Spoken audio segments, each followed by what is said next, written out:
Hello, everyone. I am, excuse me, should have coughed before I started the stream.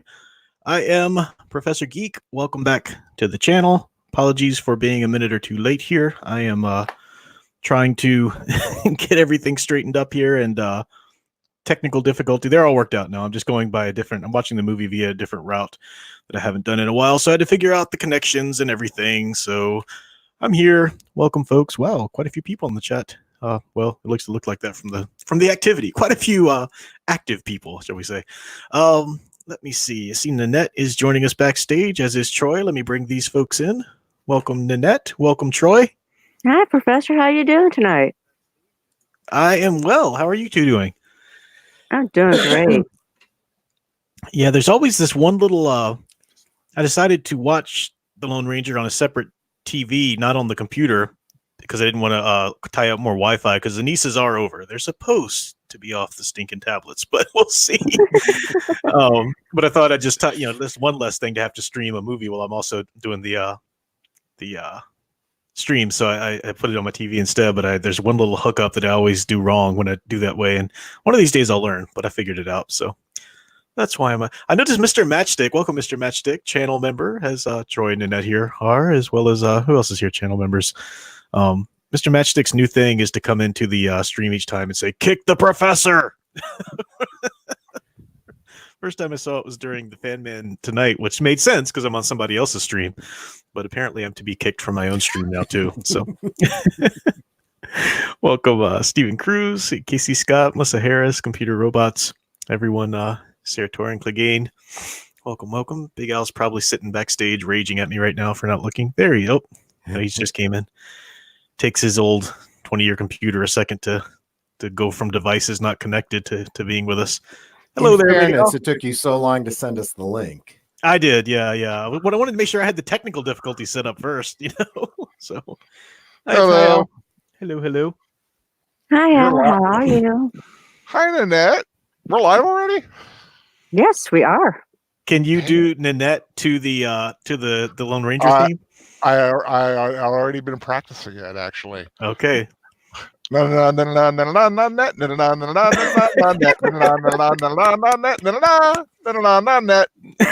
is awesome. Very good. Okay. Let me see if I can collect my thoughts. I was going, we're going to start the movie as close to 10 as we can here. It's a 2.5-hour film. That's one of the reasons why we need to stay somewhat on schedule. But I was wondering, yeah, it's a long one. I was wanting to come on a little early and, give my spiel and hopefully have my thoughts sort of collected and organized, but I've been doing schoolwork all day today, and now these technical things rushing us, and I'm like, oh yeah, blah. It'll go movie, guys, I promise. So You won me over. So let me try and make a little bit of sense here. And some of this stuff is things I've repeated. You guys have heard me say on streams before, but just for anybody who happens to stumble across this anew or the playback or whatever. So this movie is typically sneered at by both people who, some people who've seen it, and then certainly it's just sort of the accepted thing, like it became oh yeah, that's one you can just not have to worry about, seeing it all. And I think a lot of, it's for a number of reasons. On the SJW side, it's because how dare they not hire or cast an actual Native American to play Tonto instead of Johnny Depp, so that came from that side of the realm. And then you also had some people who, like I said, who are diehard, straight up Lone Ranger fans. Like, this is their guy, this is their hero. And to those people, all I can say is 100% understand, because I get it. If you like this franchise and there's a deal breaker for you in the very premise of it, even before you see the film, then yeah, 100%. I get it. I'm not one of those people, though, as I've said. The Lone Ranger's never been my guy or anything. And there's also a difference, too, I think, in between, because everybody says, they point out that this came out the same summer that Man of Steel came out. And somehow Man of Steel got a pass by so many people, the total 100% deconstruction of the character. This film doesn't so much deconstruct as just sort of tell an origin type story. And people didn't want any part of it. I think part of that was the Seth Rogen's Green Hornet film came out a little while before then, and that was a horrible film. That truly did take the character of which Reed is Green Hornet? Britt Reed? Yeah, Brett Reed, like yeah. because Green Hornet's supposed to be technically the Lone Ranger's grandson or great grandson. Yeah. And that was a horrible, fiasco that film did to it. So people assumed, they saw a little bit of a comedy and they saw a little bit of things like that this movie would be the same. It's actually not. It's a well-paced film. It's 2.5 hours long. There is lots of comedy, but there's lots of heavy drama. It's a movie. Well, I'll get to that in a second. But so what I was trying to get at a second ago was that there's a difference between, or rather, Lone Ranger is not to our culture what Superman is to our culture. So that decreases the stakes right there in playing with the character like that. Now, again, that doesn't mean anything if he's your guy. If he's your character, if you love that character from before, then again, 100%, I'm not speaking to you because I totally get your beef with it, I also don't think that the film, though, as I've already hinted at, does quite the deconstruction or quite the changes to the character or his backstory that people seem to think it does. Now, I can't speak with that 100% certainty. I know Al has said he doesn't think that either. I'm looking forward to hearing Troy and Nanette's views once they watch it, because they're a little bit more versed in classic Lone Ranger than I am. Is he like are you guys like really diehard Lone Ranger folks, or what is your relationship to the character? Well, I grew up with the Lone Ranger when I was a kid, so it's like I just remember, the classic black and white show that was on. But that was, some time ago, and I've slept since then. So I'm trying to remember the whole premise of like why he was the Lone Ranger and all that. It's like kind of fuzzy. I'm sorry. I can sum up my answer like this. The Lone Ranger, a fiery horse with the speed of light, a cloud of dust, and a hearty hi-ho silver. The Lone Ranger, with his faithful Indian companion Tonto, the daring and resourceful masked rider of the plains, led the fight for law and order in the early West. Return with us now to those thrilling days of yesteryear. The Lone Ranger rides again. Nice. Awesome. That's cool. So yeah, good luck trying to win me over. Well, that makes me, just hearing that recited makes me want to go back and watch some of the old episodes. Definitely. I will say that Lone Ranger that you've described, the film is a setup to get to that Lone Ranger. The film very much is an origin story. Now, as we hinted at a little bit on the stream before, people say, well, how come you're not okay with Man of Steel's claim anyway to be setting up the Superman that we know and love, even though it didn't? But you're okay for this movie to actually set up that character. Well, that's because, as we hinted at too, the aspirational archetype, you can't become that. You have to, you're either born it or you're not. And from what little bit I know, there is some element of a becoming within the Lone Ranger story. I mean, there is a death and rebirth, and there is sort of a, metaphorically anyway, there is sort of a element to that to the story, isn't there? You are right. He does have to go through it. In fact, there was a movie in the late 70s, early 80s. Early 80s, yeah. Was it the early 80s? I actually liked that movie. That one didn't do too well either, though. Starring Clinton Spilsbury. I cannot wipe that from my head, by the way. That's one of those. That's wild. That's one of those weird trivia bits. It just never leaves. I want to know what the origin of that name was. Like, was there somebody in their family line who was really bad at making biscuits? So now he was dubbed Spilsbury. Oh gosh.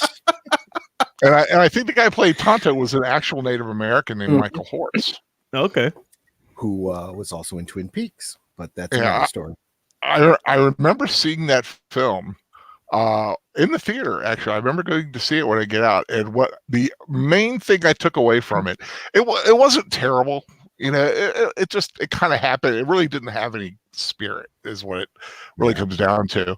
Mm-hmm. But the one thing I took away is that the reason the Lone Ranger used silver bullets is because they flew straighter and he couldn't shoot straight.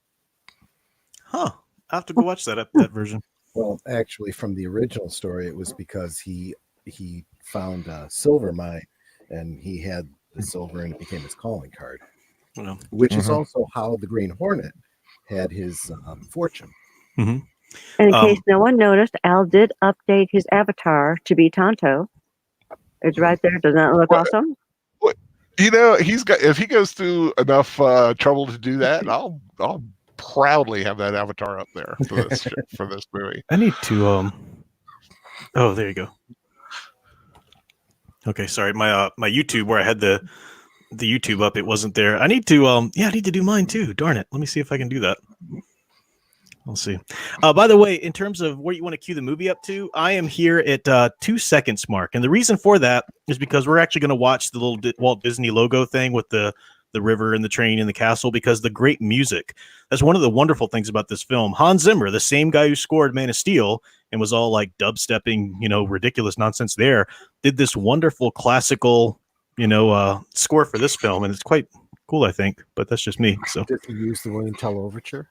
Oh yeah, there's an epic scene at the end where we get an epic, wonderful whole montage, or not montage, but segment with the William Tell overture. All right, 2 points to you. It's at the beginning too, a little bit at the very first when Tonto is telling something. All right, I'll admit you're doing well so far, Professor.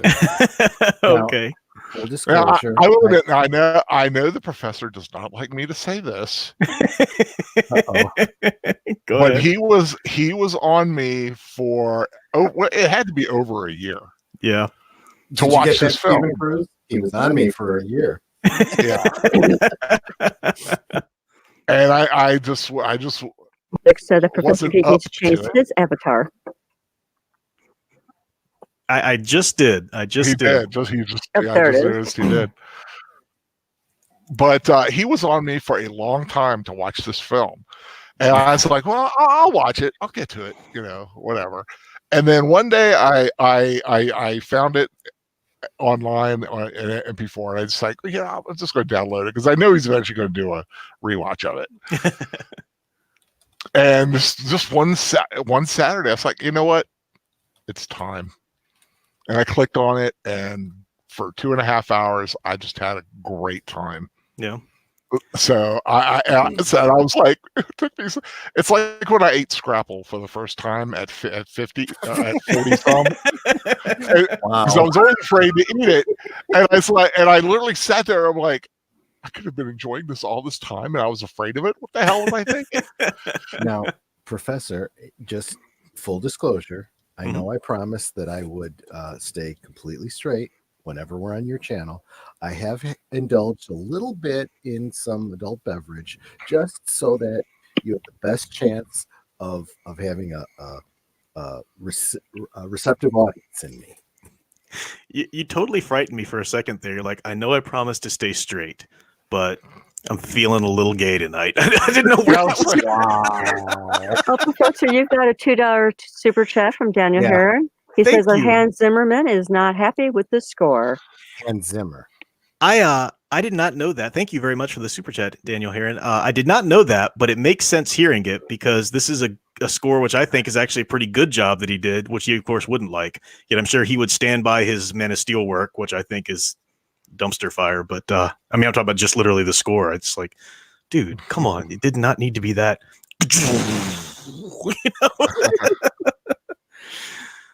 Oh, all right. So everybody got that in terms of if you're watching along with us, I've paused at the 2 second mark.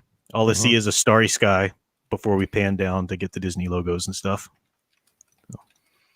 I would give everybody a second or two to do that. It's all stars. We don't see anything else. Just stars and clouds. Yeah. Good. Okay. Yeah. Yep. Yeah. The one really bright star on the right. Yes. Do you want straight on till morning? Sorry. Do you want to describe the rest of the Starry Night scene there for us? A little bit of pink to the right. There's a little curved bunch of stars to the left. That'd be Orion's and belt. That one cloud looks like that's a different movie company. That's Orion. Right.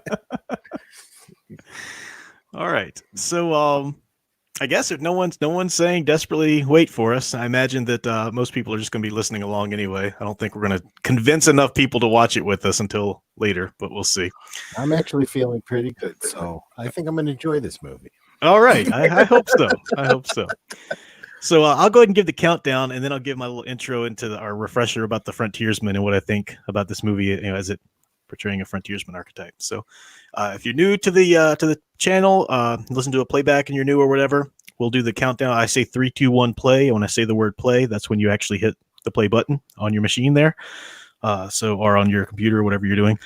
So here we go. 3, 2, 1, play. And it's fine if you're a second or two off. My PS3 that I'm watching it on right now tends to wait like a second and a half after I hit the button before it actually gets there.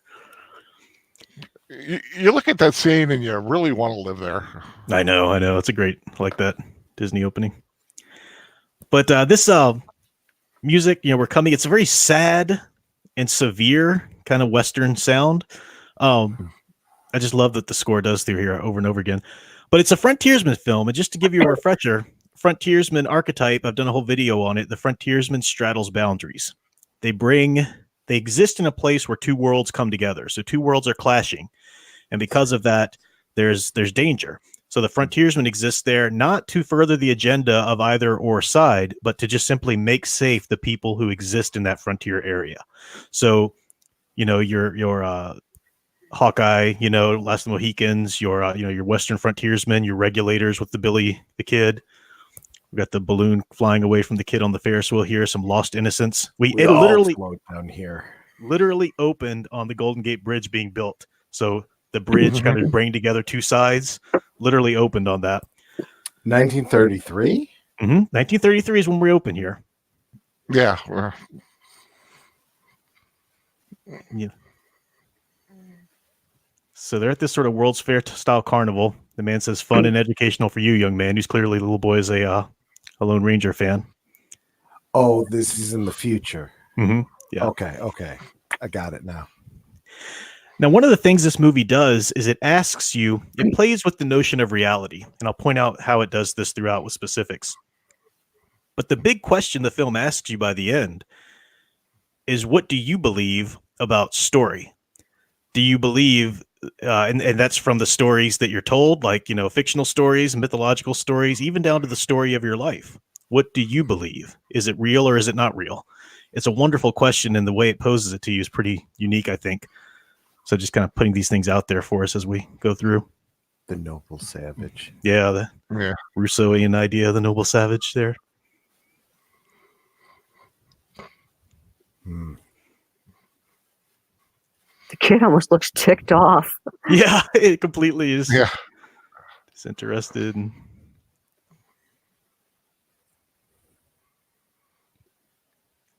That's great makeup, by the way. Yeah. Makeup? Holy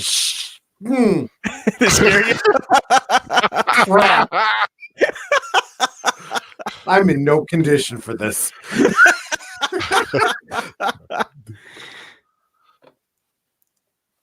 Well, am I the only one that didn't react to the jump scare? I didn't, because I've seen this movie 1,000 times. Yeah, but I teach it, but I did because I knew it was coming too. So he's mistaking this little boy for the real Lone Ranger. He looks like a very wrinkled Bob Newhart. I could see that, yeah.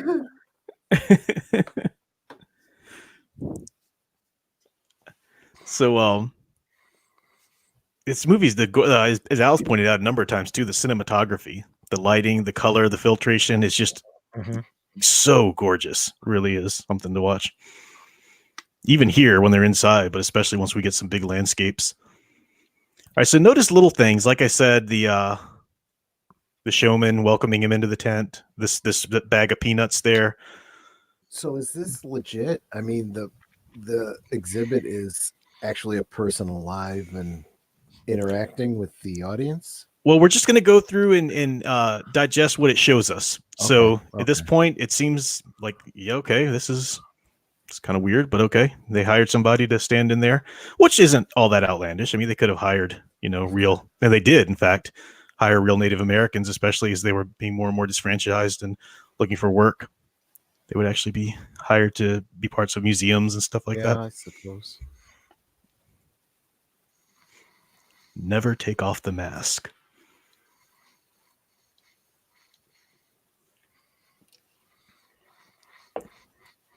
So you think Johnny Depp? Yeah, that's Johnny Depp. You didn't know that?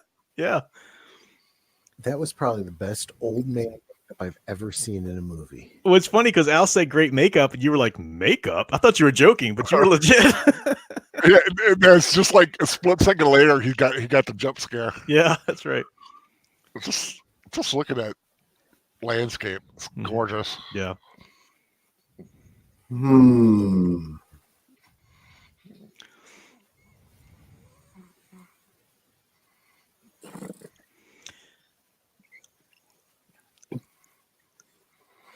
So it's confusing to people who know the Lone Ranger. Because they're understand this bank is insured.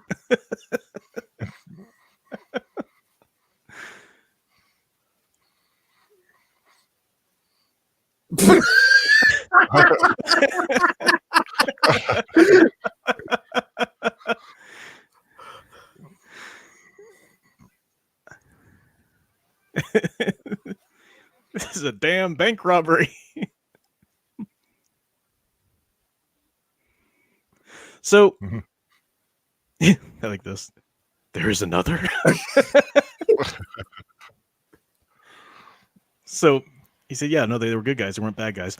And this is a great line that Tonto says too.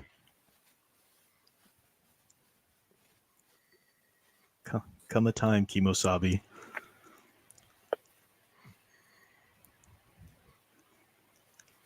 When good man must wear the mask. And now this is a great scene here too. They're building the railroad. So now we're back into 1869. Okay. I this makes more sense to me now. Okay. And in literary theory, there's a term for this for narrative perspective. It's called focalizers. So anytime you're reading a book or watching a movie, that's one focalizer there. That's one step in the perception of the story between you and the actual story. So the actual medium of it is there. Then if you have a narrator, well, that's a second focalizer. Or if you have, so think about how many focalizers we have here. And this usually has a bearing on how reliable a story is or the events of a story. So we're being told, so we have Tonto's memory. So as this the events as Tonto remembers them, telling him to the little boy. So we're seeing it as the little boy understands the story as Tonto remembers it. So a lot of focalizers were filtering the story through here. That's good to understand as we go through. So we're not only seeing it from the point of view of the narrator, but we're also seeing it from the point of view of the child who is the audience. I think you can make a case for that. Now, somewhere between Tonto's memory and the boy's understanding, I think we exist. I would say more closer to the boy's understanding, but yeah. So this isn't necessarily exactly what happened. It could be, it could not be. I'm just pointing out the focalizers right now. That's important to me. Yeah. Love Helena Bonham Carter too. She's so gorgeous. Even when she tries to make herself look gross, she's still gorgeous to me. I love her character in this. Yeah, that red hair too. Is this a Tim Burton film? No, it's a Gore Verbinski, the guy who directed the first 3 Pirates movies. Okay. Now, so I said the frontiersmen, we got 2 worlds coming together. So here we have the beautiful Western wilderness, of the Old West, and you've got the industrialization of the railroad encroaching in. And what that also brings together is Western law, or Eastern law, right? Eastern society, Eastern civilization in the U.S. at the time, trying to push forward into the West, trying to tame the Wild West, Skipper Kenner said, Professor Geek, I perceive this as being Tonto's story and perspective with slight interpretations by the child. There have been a few times they take you back to 33 and the child clarifies the story points. Yeah, the child asks for clarification. Exactly. Yeah, that'll happen a few times. So Butch Cavendish, is that a real villain from the old known? It is? Okay. Mm-hmm. It was the Cavendish gang that killed his family. Okay, yeah. Mm-hmm. It is a straight up evil character they got playing Cavendish. The guy who plays him is really awesome. I love the way they portray the character. Would you agree, Al? Or? Yeah, he's great because he's also a regular on a show I watch. So here we have the buffalo of the terrain and the train having to slow down for the buffalo. Again, the 2 worlds coming together. Quite visually there. Yeah, if I know I've said it before, but it's kind of stupid. But I watched the show Mom, and if anybody's ever watched the show Mom, the guy who married the mother on the show, his name is Adam on the show. It's the same guy who plays Butch Cavendish. He's in a wheelchair on the show. Okay. But I remember it took me a few minutes to go, wait a minute, I recognize that guy. I like this. So here we have John Reed, a young John Reed on a train with, I think they say they're Presbyterian or something. I don't know. We'll see this in a second. Aw, I know, it's so poor sad. kid. His face, like, that's just such a dumb, clueless dad moment, too, you know? Poor girl. All right, she said, we're Presbyterian. He's a Treaties on lawyer. government. But yeah, John Locke. So he's Yeah, he's bringing the Eastern society, Eastern law over here to the West, right? So as far as that's all we know at this point. Okay, a little bit of history humor here. Okay. So far, I'm kind of liking this movie. Cool. Nice. Mhm. I think, too, one of the reasons why enough people didn't see it or give it a chance was that it was 2.5 hours long. And it's actually a pretty in-depth film when you really start to unpack themes. And your general summer popcorn audience, like, just do some more explosions. I'll be honest, in fairness, I'm really sick and tired of the whole it's got to be under 2 hours thing. Yeah.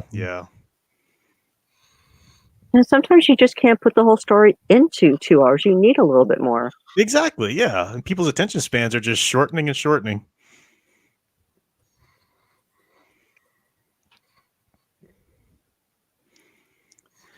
So we're still trying to figure out who's who and everything as you're watching the film here. There are a lot of characters. Yeah, now that she is the woman, she is the picture that John Reed had in his John Locke book there. I love her little overbite, that little lip that sticks out. She is very pretty. I do Yeah. I do like the fact that they have a lot of Asian people. They showed Chinese, I mean, literally Chinese, dressed as Chinese, working on the railroad and everything. Exactly. Very, very historically accurate. Exactly. And that fits into the theme of it too, about worlds coming together. This place on the frontier where you've got a lot of different understandings and cultures and everything clashing together. Well, I didn't even see it as thematic. I just thought of it as, Historically accurate, historically accurate. Mhm. Yeah. It's a movie that pleases both of us, Troy. Oh, talk about worlds colliding. So far, you're doing pretty good, Prof. All right. We'll see. Hopefully I can keep it going.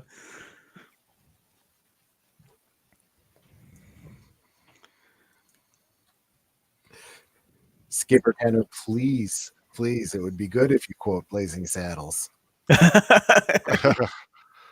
Badges? We don't need no sticky badges. So the group of cowboys, which you don't understand, but maybe since we're all talking through it, just in case, the group of cowboys that were stopped at the train station there, that's the Rangers. And that main guy, this is his wife and his son. I don't think he said the name yet, but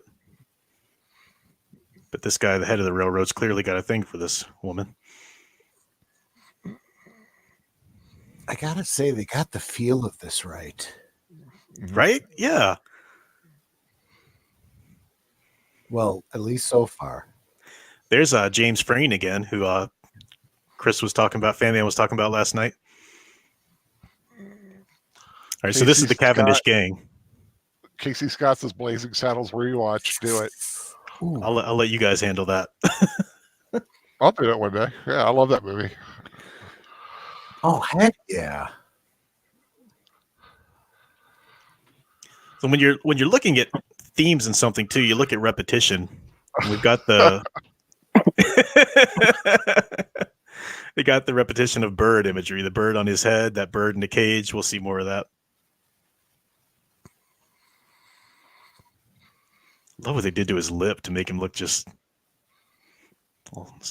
Wait. Was that Jonah Hex or what? What's going on here? That's Butch Cavendish sitting in the train there next to Tonto. Oh, okay. Yeah. Having a hard. What the? This is a Disney film, right? Yes, it is.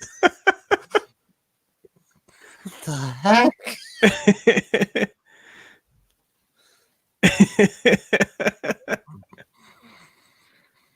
Oh, he's got a gun. Yeah. Okay. I love it. Jeez. Oh, poor Tonto.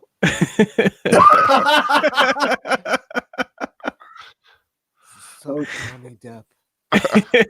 He does a great Feeding- job in this. Feeding his little bird.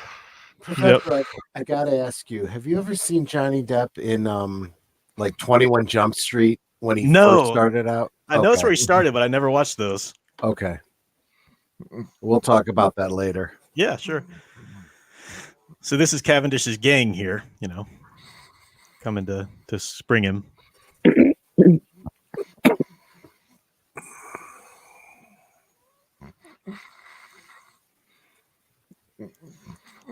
I'm curious in the chat. Let us know. I know a lot of people just come and listen to us react to the film, which is totally fine. But I'm just curious if anybody in the chat who is watching it along with us, at least as we go live. I know some people will come back and listen to the replay and watch along too. I like what Skipper Carter had to say. To me, it was somehow not adult enough, a la Tombstone or Pale Rider, but not kid enough either. Well, it's kind of like for everybody. Basically. It does exist in that weird place in between, so I can understand if you wanted it one or the other. I kind of like it for the themes that I see it develop. You know, I'll point those as we go through, but yeah, I mean that is a fair assumption or a fair assessment of where it exists in terms of child or family friendliness. It's on a man's word.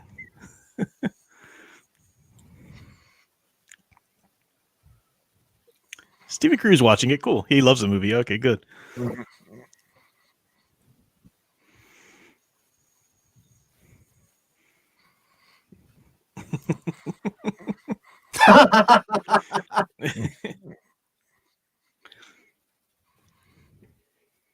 All right, so he keeps calling him Wendigo. Wendigo. Yeah. I caught that.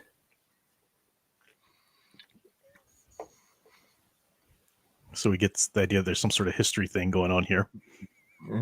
Well, I get the reference to Wendigo for a Native American to call him that. Yeah.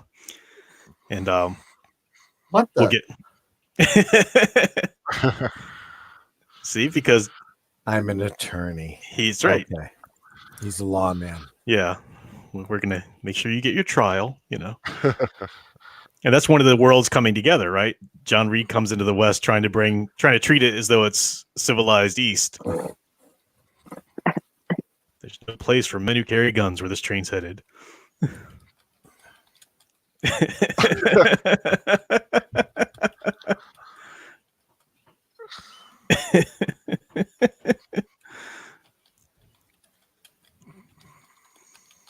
Lawyer and a crazy engine. I love Johnny Tonto just staring at him.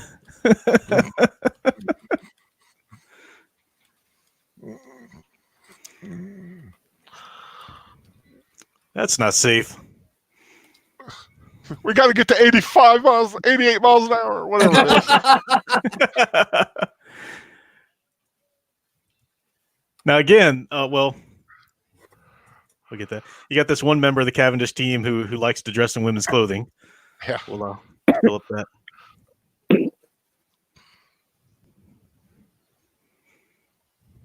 So much for the dead man switch. Yep. I love Tonto just staring at him like you jerk.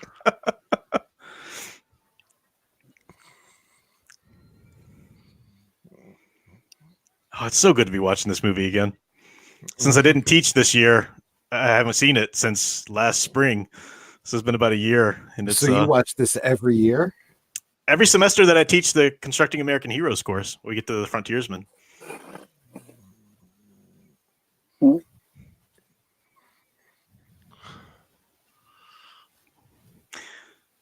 So I love that you get just the differences in perceiving things.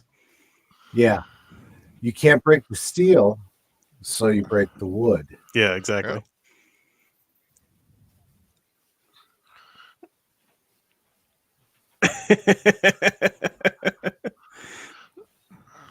Okay, what was the plan there? Yeah, exactly. I didn't realize they were connected.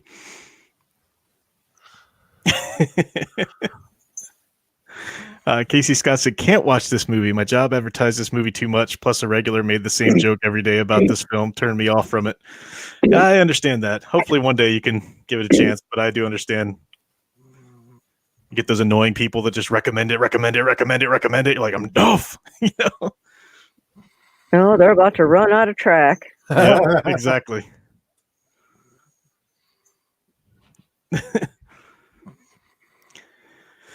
So they're literally chained together. A Native American and a lawyer here, chained together. Again, the two worlds coming together. John wants to stay and find some way to save the people. But now they have to work together. They have to use their chain. They have to use what binds them to survive.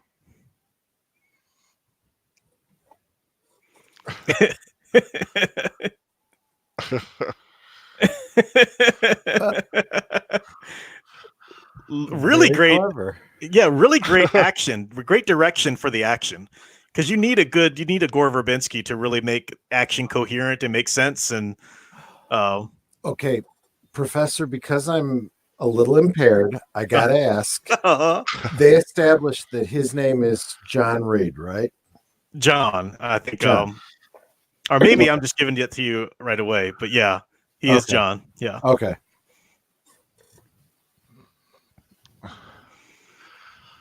I don't remember John Reed being an attorney. Yeah. Well, that's a change. I love Not this. a problem. I love that boxing style. I boxed at law school.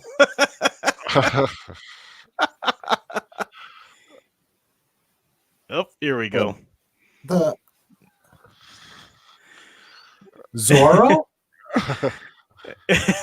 Not quite. That's Oh, Oh, he just got trampled. yeah, all right. These are the Rangers. okay. So he just said that's his brother. So that's John's brother, Dan, the Ranger. Right. Yeah.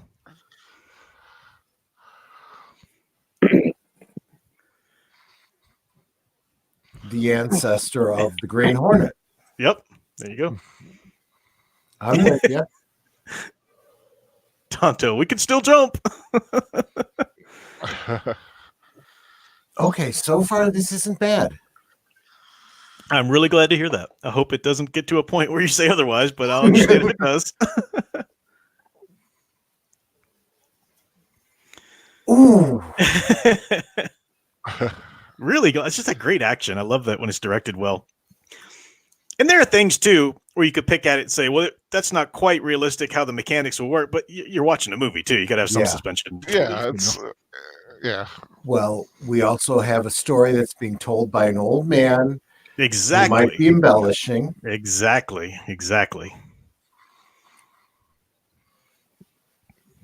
And Well, you were talking about Gore Verbinski directing it. I mean, you see a lot of similar stuff in the Pirates movies. Yeah, this is his style. Yeah, it's just you get those outlandish stunts. Mm-hmm.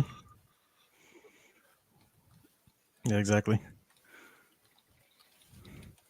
It'd be time to jump.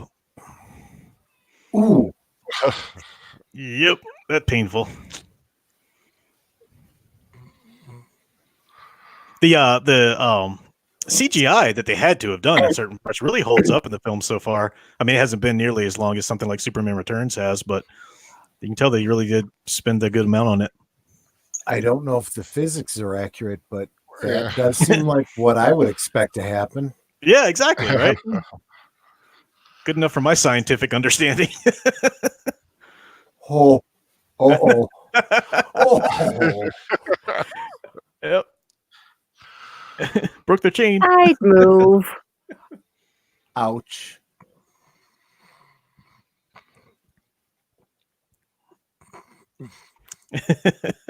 Really good visuals.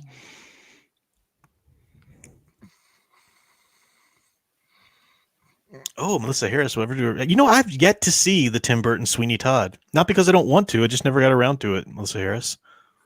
I do really enjoy the show Sweeney Todd. I've seen Broadway version, and at this point, I'm afraid of what they will do with my favorite musicals made into movies. yeah. Well, we we still also have haven't- with cats. Well, we that's still right, have, Cat.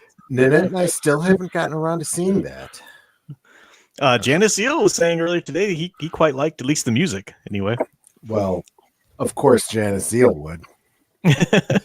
That's right, cats. He likes his cat. No offense, Janice, but you may not be the best critic. The brother does like cats a lot. Hey, let's be fair. A guy that likes pussy. Troy. As Nanette moves the bottle away from Troy. I'm so sorry. I'm going to get you demonetized with this video. I like this. What's your crime? He says Indian, which was enough. Skipper Kenner said, at Tropicelli, I really want to join you and Ned for one of these. It's got to be so much fun live. It would be no better if you were in our room than online with us. Same show, right? But Skipper Kenner, we do need to set up a play date because we haven't gotten together in a very long time. Oh, you actually know him in real life. Okay. Oh, yeah. Oh, welcome, Skipper Kenner, then. I didn't know you were a friend of Troy's and Nanette's. He's good people.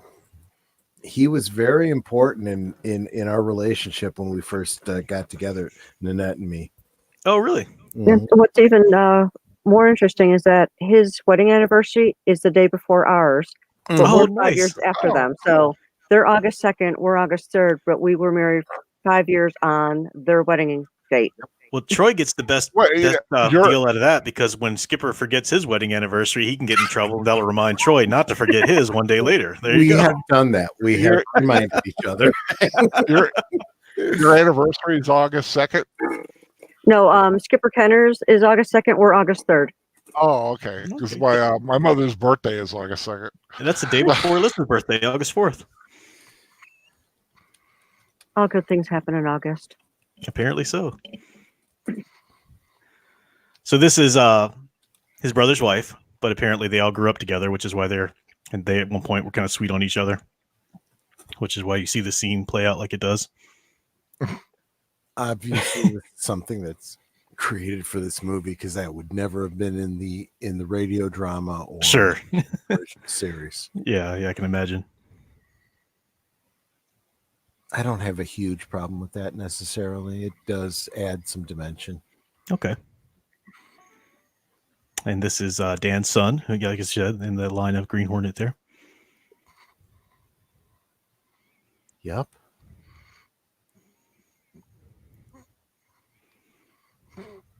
They're going out again. The life of a ranger. They got to go find Butch Cavendish now that he's escaped.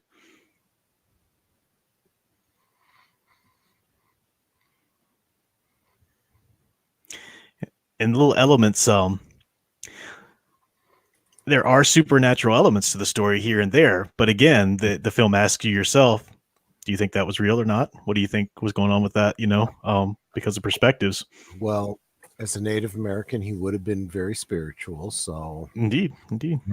And again, it's from his point of view. Mm-hmm.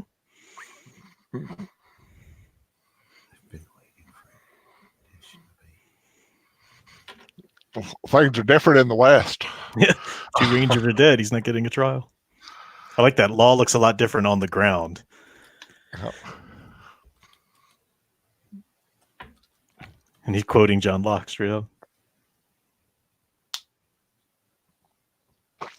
Mm-hmm.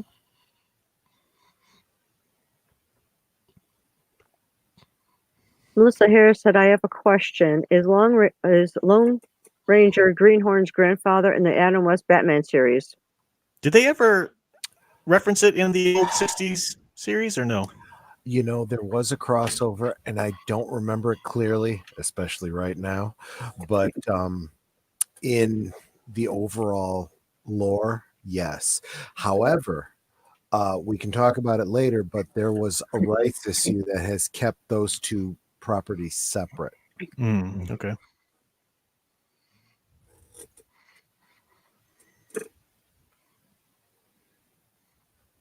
I've always liked him as an actor. I can't remember his name right now, but Yeah, he's good. Those character actors are always the best, in my opinion. You can't even remember their name, but you see him in everything, and you're like, yeah, I remember him. This guy here too plays Dan Reed is really great. He was one of the bad guys in Iron Man 3. He's been in a number of different things too. Really enjoy him in films. Iron Man 3 is the one I don't remember really well. He's the one who went after the president on the Air Force One. Had like a shaved head. You okay, Al? No, I just had to cough. Okay.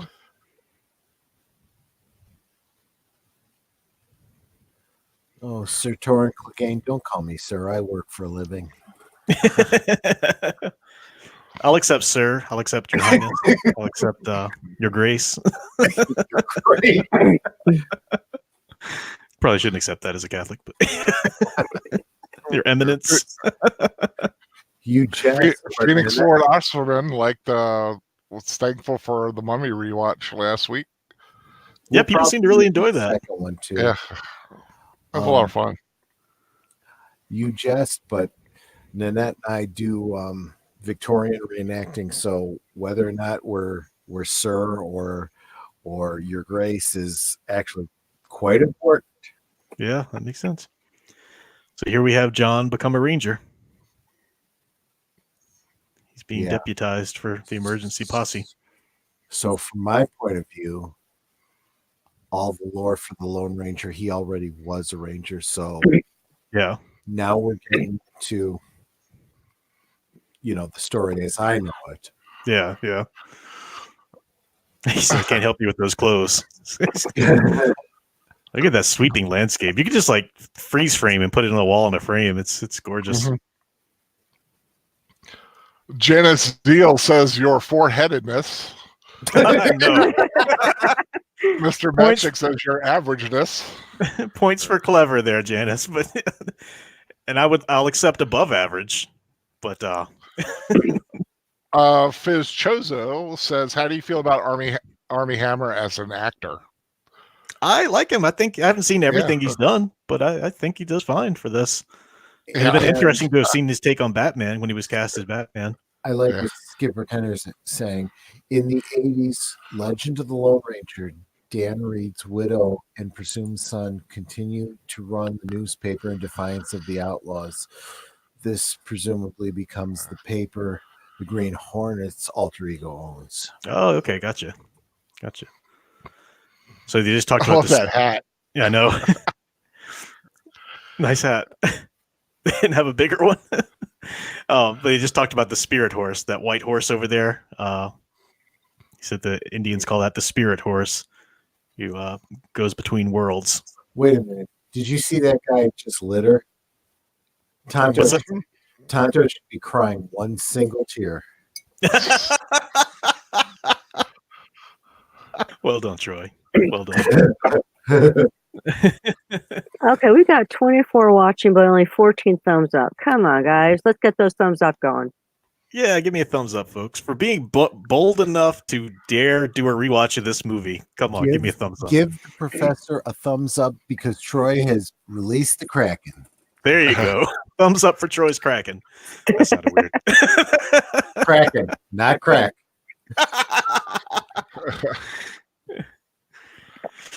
All right, so we got to stand still here.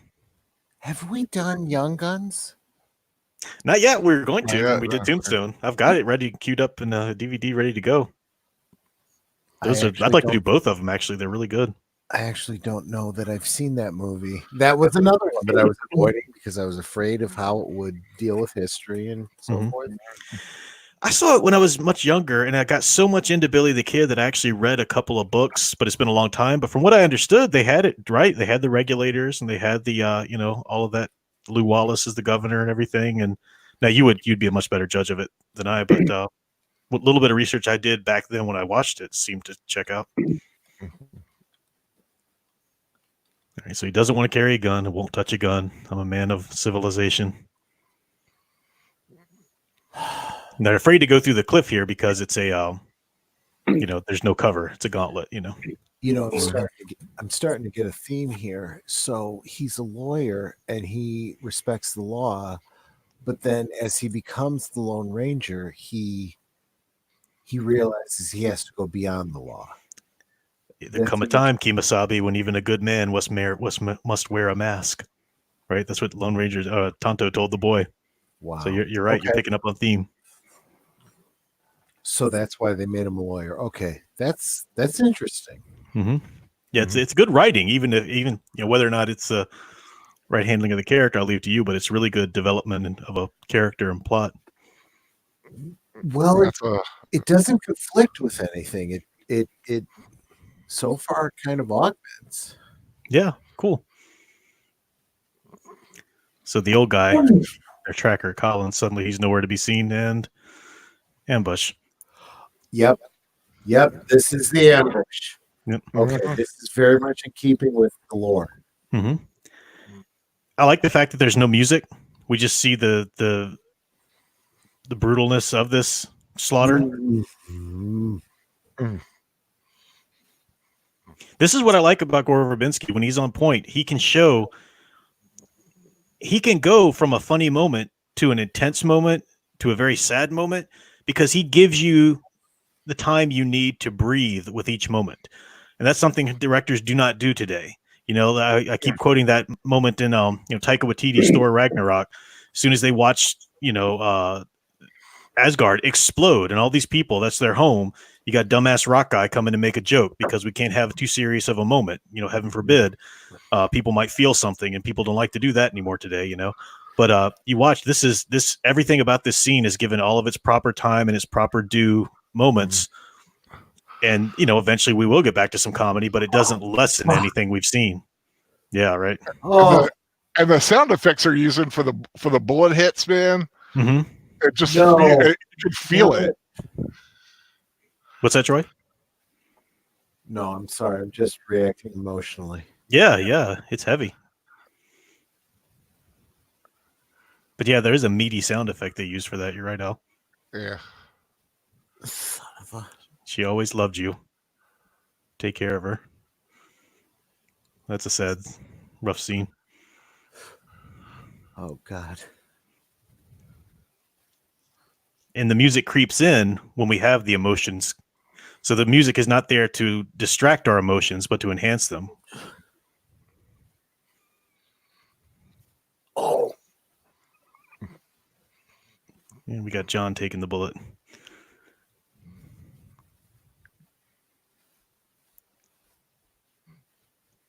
I mean, that's how you do a scene like this. It fades out. We've got the quiet. We've got our moments. Now we've got the Cavendish gang.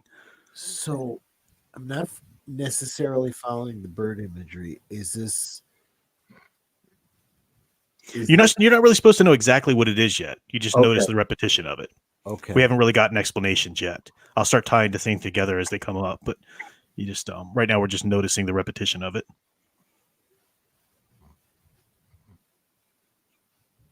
Damn it.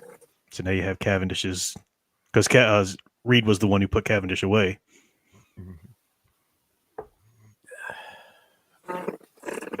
Stephen Cruz quoting me, that is a meaty sound effect. Nope, we're up to 19 thumbs up now. Thanks, folks. Appreciate it. Who's the holdout?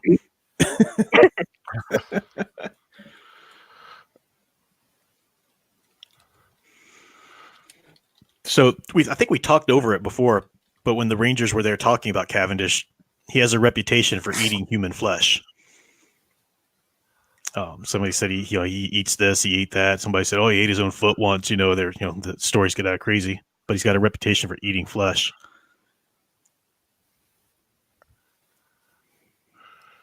Yeah, there's some weirdness they decided to do with the Cavendish gang.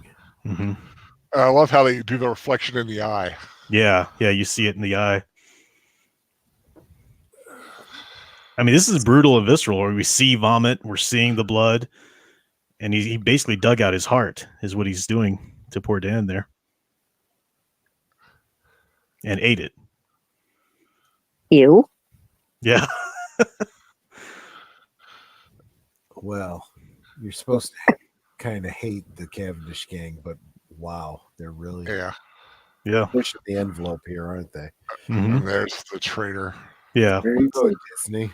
Yeah. He's the one that betrayed him because they couldn't find him suddenly right before the ambush happened.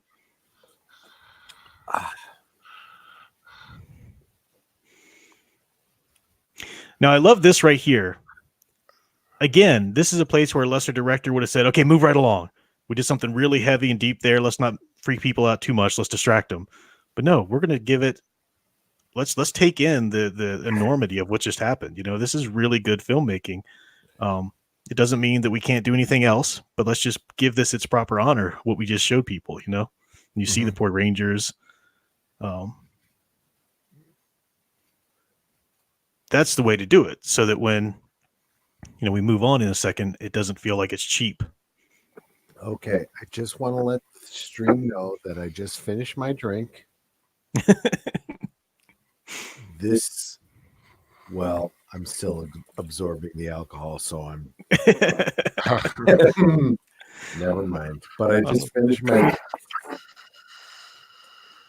So we have another break. I love those little breaks when young Tonto looks back at the boy as old Tonto is telling him the story. So the boy thinks that Dan's a Lone Ranger. Tonto would have been much easier if he'd have been the Lone Ranger. Wait, so that's Johnny Depp, right? Yep. Oh, jeez.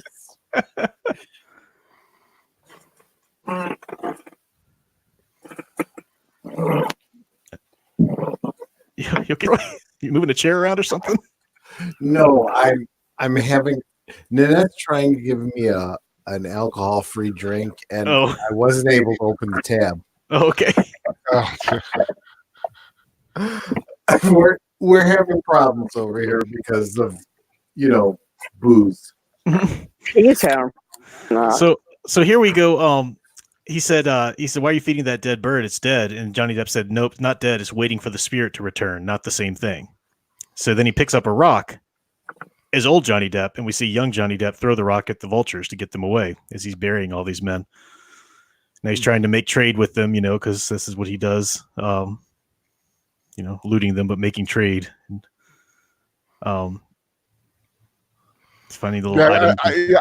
I do like that about his character. Yeah. Little bird seed for that. But I'm trying to. Okay. This is probably the weakest part of the movie is Johnny Depp as Tonto. Look at what he put down there. See the fresh roasted peanuts bag? That's the same one that old Tonto was eating. We got peanuts over here.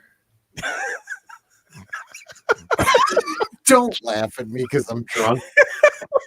Like,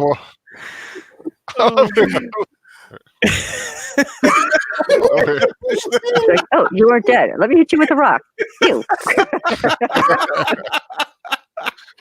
I love that. But first, make sure he's dead.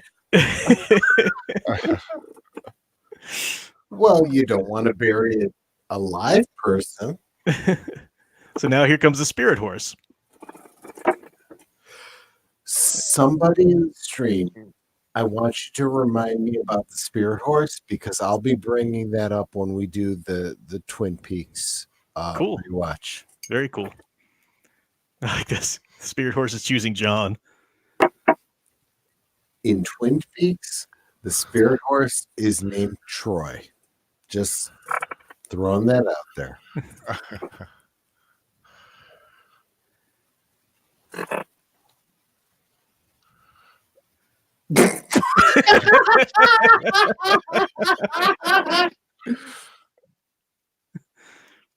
You've traveled far. You're tired. First of all, beautiful horse. Yeah, gorgeous horse.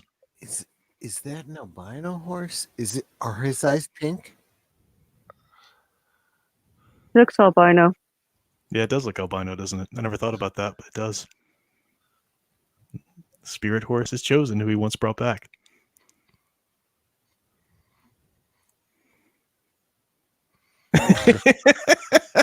Okay, see, again, this is where I look at the whole is the narrator telling an accurate story. Uh-huh.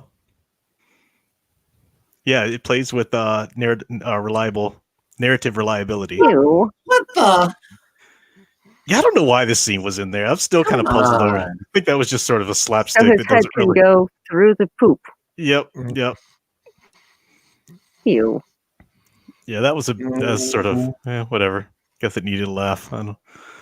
Although the little cart behind the horse there reminds me of that movie, They Call Me Trinity, because he spends a good deal of the film in a little cart like that, just traveling, and his horse just seems to know where to go.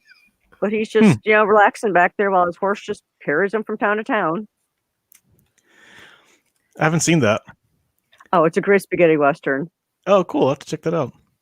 This The, go sorry, ahead. there's a follow up to it is Trinity Is Still My Name. They're both really great films.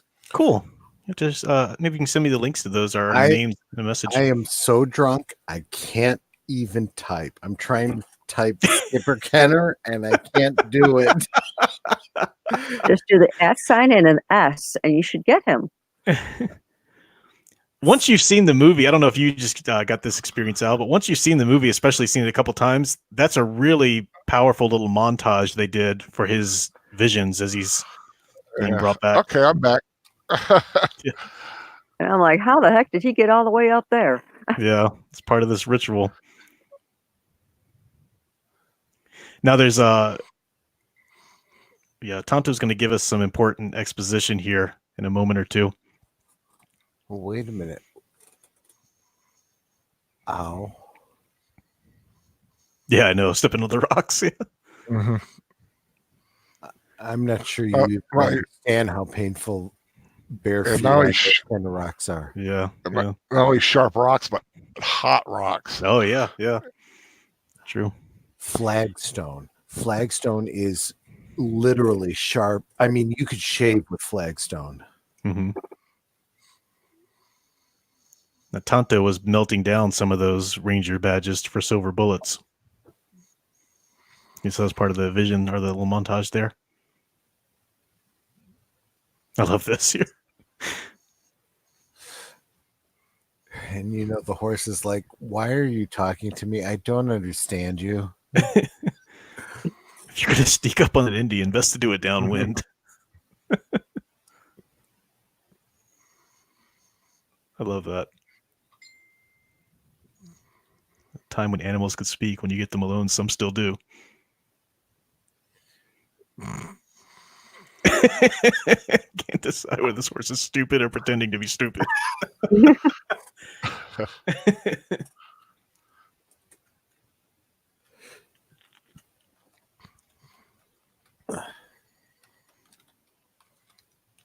Skipper Kenner said you need to watch the Spaghetti Westerns, the Eastwoods. I have seen Good, Bad, and the Ugly. And I think one other one. Other than that, I haven't seen a lot of the Spaghetti Westerns. I love classic, like Hollywood Westerns, but I do need to watch more of the Sergio Leone films and stuff. In all fairness, wearing his boots. Yeah. Sorry. In all fairness, Al and I are always, trading off weeks on the movies we watch. We really should, for Nanette's sake, do a week where we do a Trinity movie because she loves those movies. Nice. Okay, I'm seeing all those bunnies, and I'm getting Night of the Lepus flashbacks. Night of the Lepus. That's another movie we need to do. So here's some important exposition from Tonto.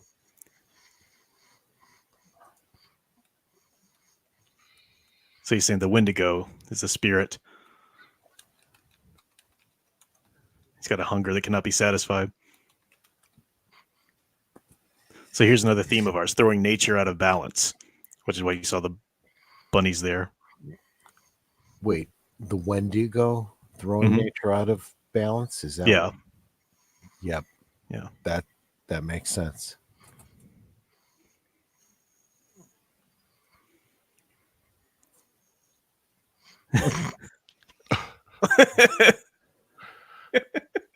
You would have been good.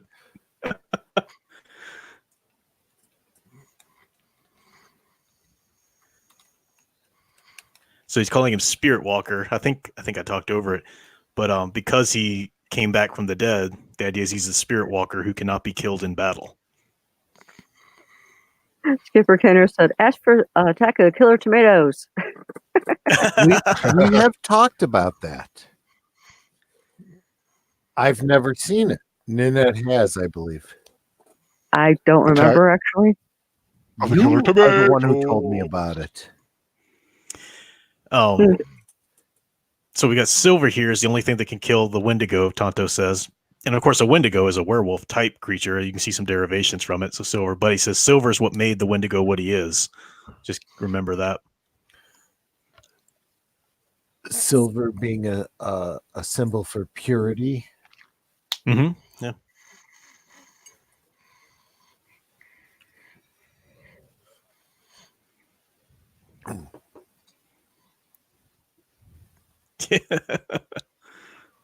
So now we've got the conflict between these two as well.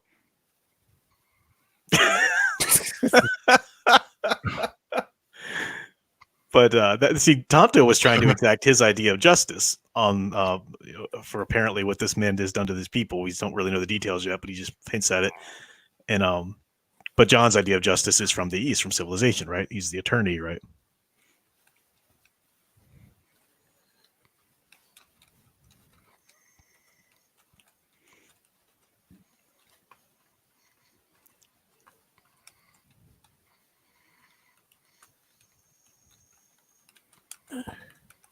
So we got the idea that there was a traitor.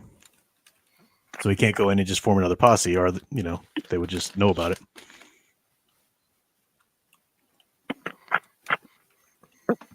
And he knows this Collins, it's the old guy.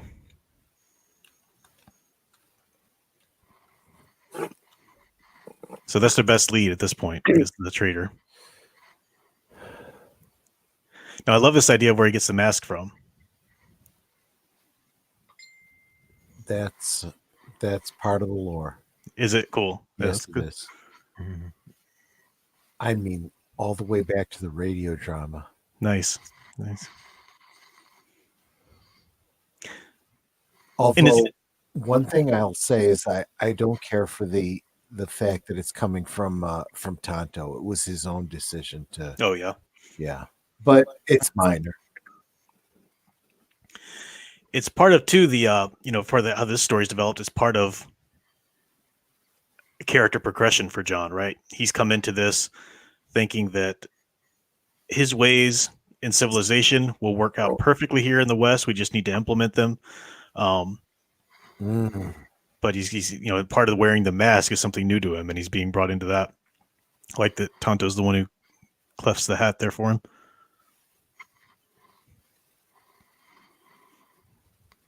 I wonder if you can really do that with a hat like that and make it look the way he just did.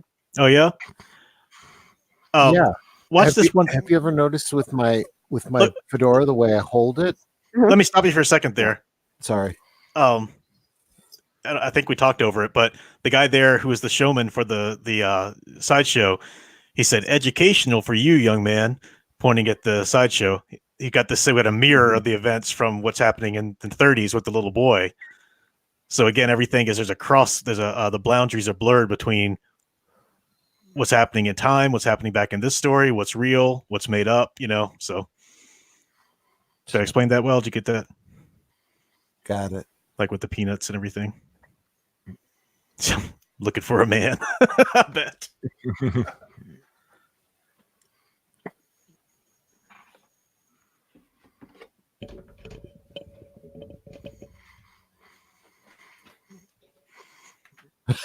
Hard bargain.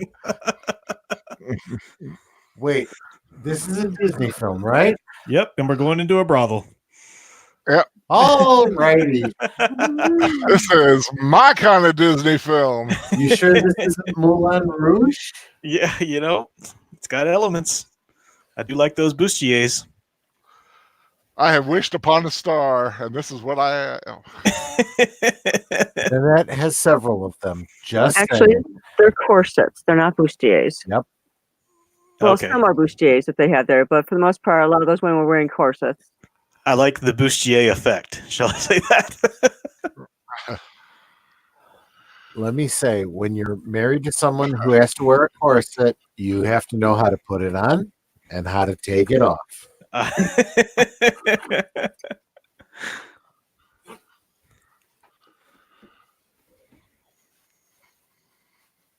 And we're back to Hell in the Bottom Corner's red. And this is Sweeney Todd. Yeah.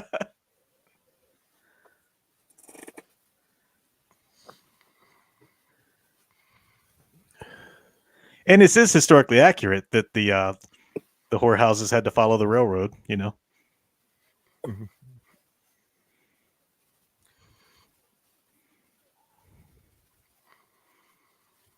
Okay, that is the sexiest prosthetic I've ever seen. Exactly, right? So there's the, she just said Also the most dangerous. indeed. She just said Mr. Cole, who he was the guy, the head of the railroad, who was trying to mac on Dan Reed's wife there, you know, the old guy. She said, no, he no longer tastes of the pleasures of the flesh. And Tonto said he's a gelding. And they said, well, there was a story about an event in the war. So again, this idea of nature thrown out of balance, you know, one who can no longer operate sexually. You've got the one of the Cavendish gang, the man trying to dress like a woman and all this kind of stuff. The idea of nature, wishy-washy boundaries there too.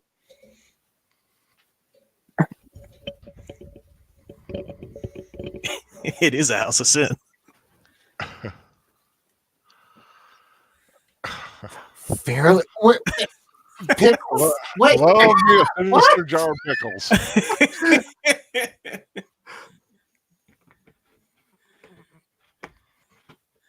Yup. There you go. You're right about that, Prof, about the historical accuracy on that. Looking I at say as I slur my words. No, it's true. This is a cool little moment. They have an understanding. You won't like her because she's a redhead in this movie. Mm-hmm. I like her anyway, but yeah, redhead especially. I'm telling you, even in Kenneth Branagh's Frankenstein, when she's like risen from the dead and patchy hair on her head, I'm still like, you know what? I'd do it. You know, that movie was so good up until that point. I know. Oh. All right. So Did you ever see her in Lady Jane? She stars no. with Carrie Ellis and Patrick Stewart. And great cast. Oh. So Tonto says the silver's cursed, and we got John having this vision. I told you. Exactly. Okay, so you mentioned the supernatural element of this movie. I still think that's because of you can't really trust the narrator. Yeah, could be. He's a spiritual man. He's gonna see it through spiritual eyes. Perhaps. Mm-hmm. It's a fair assumption. It's a fair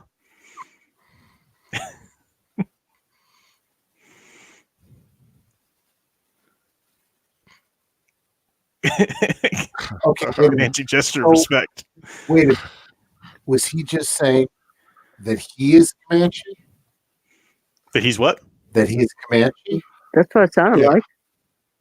That's what he said. He's Comanche. That's interesting because they've never specifically said what tribe he was from before. Oh, really? Okay. But Comanche was one of the theories. Yeah. What? Wait. he's afraid of the cat because of his bird. So this is how she knows about Butch Cavendish, because Butch Cavendish took her leg. She was a ballet dancer, and he took her leg. Pretty dark. I love the horse. Okay, Professor, have you ever seen the movie Cat Blue? No. That is a rewatch we must do. Was it Tad Blue? No. Cat. Cat CA. Blue. Oh, Cat's Blue. I love Okay. that John can't run away because he found the cat. That's such a hero thing to do. Like, I have to give her back her cat first. I think it's funny that the spirit horse is drinking spirits. That's right. Ow. Yeah. Now, why they're mad is because they said that the Comanches have broken the treaty, and so the Comanches are no longer welcome. You know, they're across the border there, so that's why they're taking off after them. Remember that Latham Cole was saying, you know, as long as the Comanches abide by the treaty, then you have nothing to fear from us in the beginning. And apparently here we just learned that the Comanches have violated the treaty, they said. I'm going to go quiet for a few minutes because I got to step away.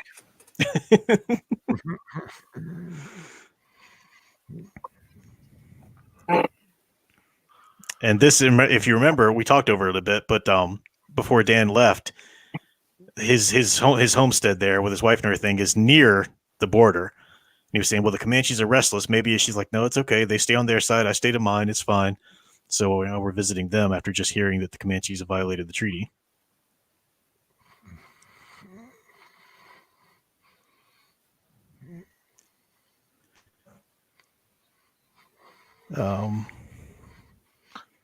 It's great moments. She does have that Western girl good look about her, you know. She played in Saving Mr. Banks as the mother on the Australian frontier there. She did a great job in that. Oh, I never saw that. I was watching the special features of this film, and apparently the director sent the entire cast to go actually take a long weekend of lessons of horse riding and gun shooting and all that kind of stuff. And apparently she was like a whiz with the gun. Like all the other actors were having trouble getting it just right. And she was like flipping the pistol around and getting it. She was like laying them all out with it. That's so hot. Right? I love that I love that scoop ladle she's got. Mm-hmm, mm-hmm.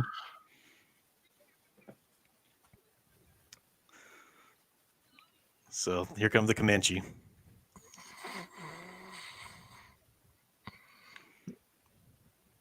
This is another kind of brutal, rough scene to watch. It's kind of like, this movie's kind of like John Carter. Wasn't marketed enough or well enough, I don't think. And there's so many misunderstandings about it. And when people finally give it a chance, typically they're like, hey, that was actually pretty good. So many of my students, every time I would say we were going to watch this, they're all like, oh, that stupid thing. I'm like, have you seen it? Well, no, but I heard. And then they would watch it. And they're like, that was actually pretty good.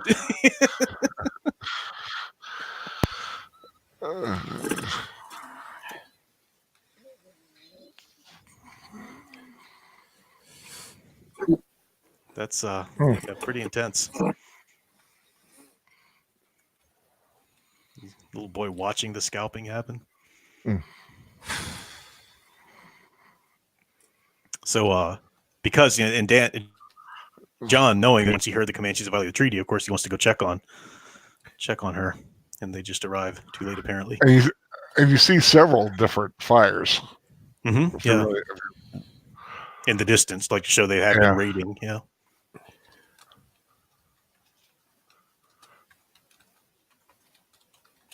Yes, Janice, I have read the first of the Princess John Carter and the Princess of Mars. Yeah, I've read the first one. It was quite good. I have a big collection of the further ones I need to read as well.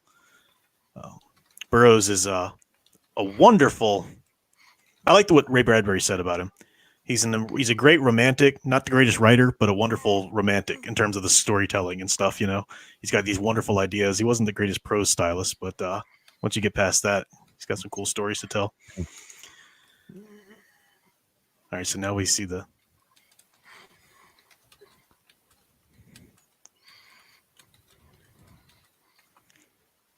So Tonto's questioning, was it really Comanche that did this or not? Mm-hmm. Because there's still things around that the Comanche would have taken had they had done it. There's the moment when John Reed grabs the gun. He's finally had to grab it. And now we see the Cavendish gang made up like like Indians, so it was them the whole time. Okay, Yeah. I'm still not getting this guy dressed as a woman. Nature is out of balance. Man, he's way out of balance. This ain't he what it was- looks like. So he was identifying as a female way back then, huh? Exactly. Well, there's always been people He that just likes pretty things. I like this. I'll let the Indian do what he wants to. What does he want to do? It comes back. The comedy comes back in the moment.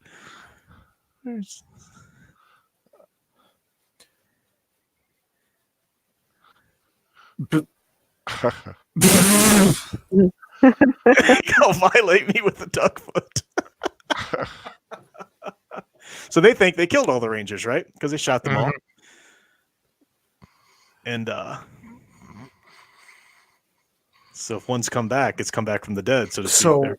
one thing I want to say is that my impression of this movie from the marketing completely had me understanding it wrong. I thought that John was portrayed as a complete buffoon Yeah, in the marketing, and Mhm. that's not what I'm seeing in this movie. yeah, that's what most people think. Yeah, He has a lot to learn, but yeah. and he's got his moments, but it's And again, I think it's the unfair comparison to the Green Hornet, because Seth Rogen was a total idiot as the Green Hornet in that film, and it was all Kato who had to do everything. You know. I'm starting to buy that Yeah. perspective. Yeah.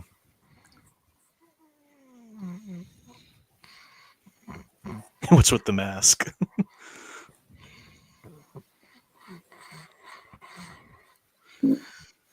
Oh, and Lister. Lister's here. I'm sure you've probably been here. But he says, so you told students to give it a chance because they haven't seen it yet, even though you hate it when other people say the same thing. If the students had come to me and said, I've always loved the Lone Ranger and I'm not happy with the story in which it does XYZ, I would have said, fair enough. Obvious deal breaker for you. You don't even need to give it a chance.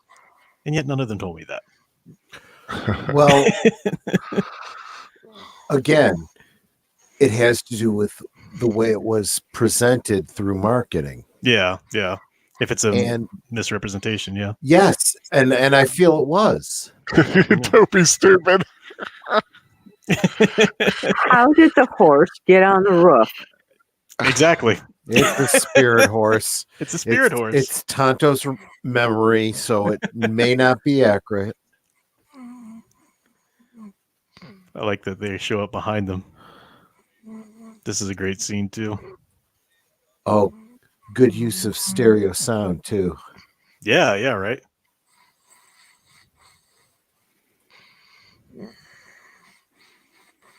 I love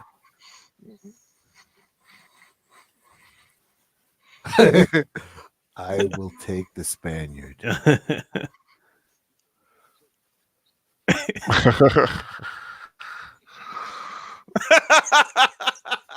Haven't fired a gun in 9 years. You might want to keep that to Good. yourself. Oh, nice.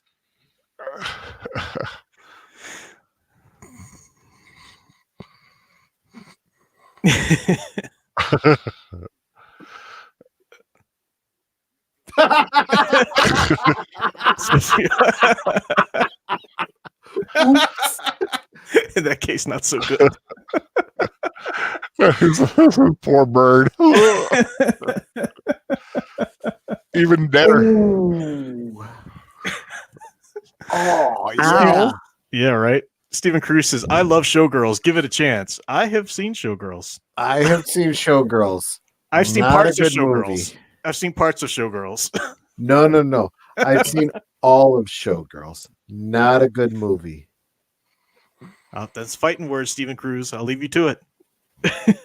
I wasn't joking last night when I said striptease versus Showgirls. The correct answer, striptease.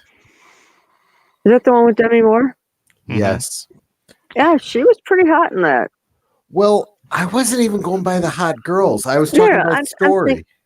When I'm saying hot, I mean she was really rocking She the way was. she built and everything. Yeah, I she mean, was hot in and that. she's an older woman, and she was rocking it. Oh, yeah. Absolutely, I agree. Although the whole her daughter in that movie, creepy as hell, seeing his mother. I Yeah, don't even want to think about that that. was weird. Her daughter was in the movie with her, and like, your daughter's seeing you walking around half naked or naked. No, just creepy. So he missed it. John just told him, "You keep calling me Kimosabi. What does that mean?" And Tonto says, "Wrong brother." Wrong brother. Yeah. So we got this repetition of brothers too, because John and Dan, wrong brother, right brother. We've got the idea of Tonto and John coming together, possibly as sort of surrogate brothers here. Maybe we'll see, and then we'll see some more brother stuff come in a bit. And he's got a unique face anyway, but they've got the great skeletal look to him. Okay, Yeah, His face kind of like has a skull effect. yeah. that is probably the biggest issue I'm going to take with this movie so far is deciding to define Kimosabi, because for all these years there was debate about what Kimosabi means, and in context it always meant something like friend or something like that, some kind of term of endearment, and most of the scholarly critique had it meaning something like honored scout or something like that. So to kind of veer from that kind of bothers me a little bit. Huh. I didn't know any of that there was actually a question or anything like that with Kimosabi. Once the movie's over, I'll tell you what I think they did with the idea Kimosabi equals wrong brother thing at the end. I don't know if it'll actually change your mind, but I do think it's interesting how they developed it. But I never knew about it was an actual thing. Well, so yeah, I never knew keep that. in mind that my reason may not be entirely sharp right now, so it might not hurt for you to put it in perspective for me. So I'll try that. Okay.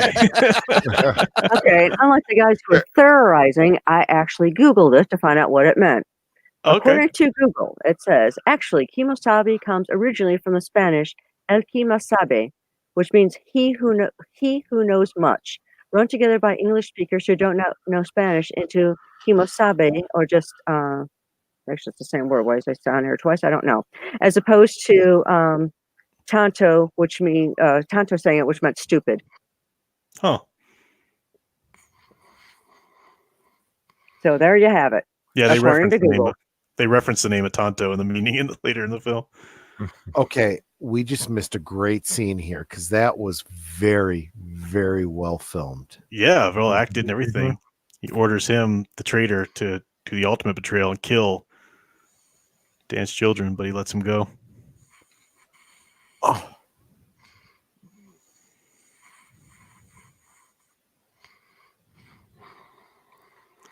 Even drunk, I realized how heavy that was. Yeah, yeah. Now their plan was to follow the horse because the horse would clearly know where they were.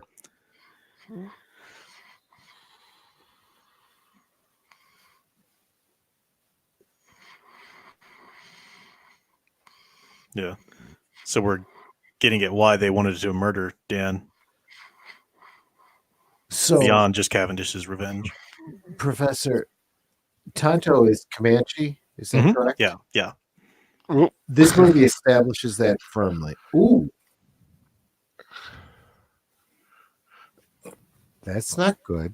Yeah.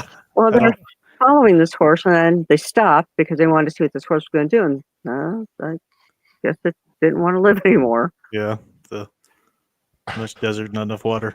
Your horse won't make it till the next marker. Horse dead.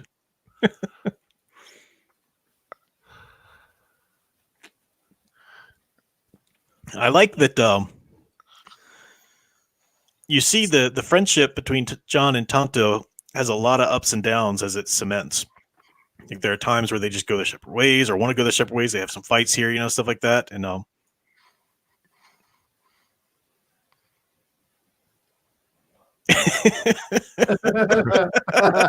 Wait, what?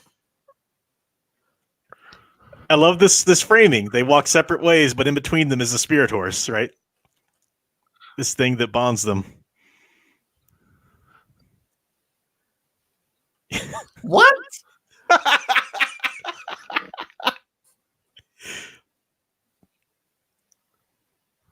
they're just trying to get at each other now, right? But you did not speak of her as your brother's wife.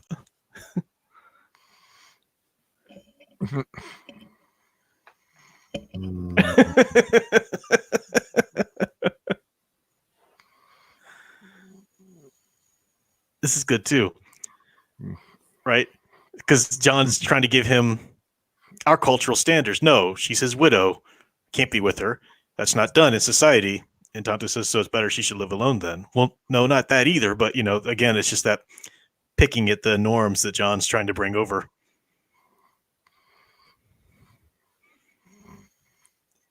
I'm still having a problem with Tonto being Comanche. I feel like he could be Potawatomi. I don't know anything about the history of him, so I wouldn't know. Is he? Wait, What? Troy, is Tonto Comanche No. in the movie? Well, I'm messing with you, Troy. You told me in this movie he's Comanche. He is. I'm in just my messing with opinion, he's supposed to be Potawatomi. Okay. I don't know anything about that. I was just messing with you because I'm drunk and you can. Pretty much. Screw you, Brock. And other people seem to think he's Navajo.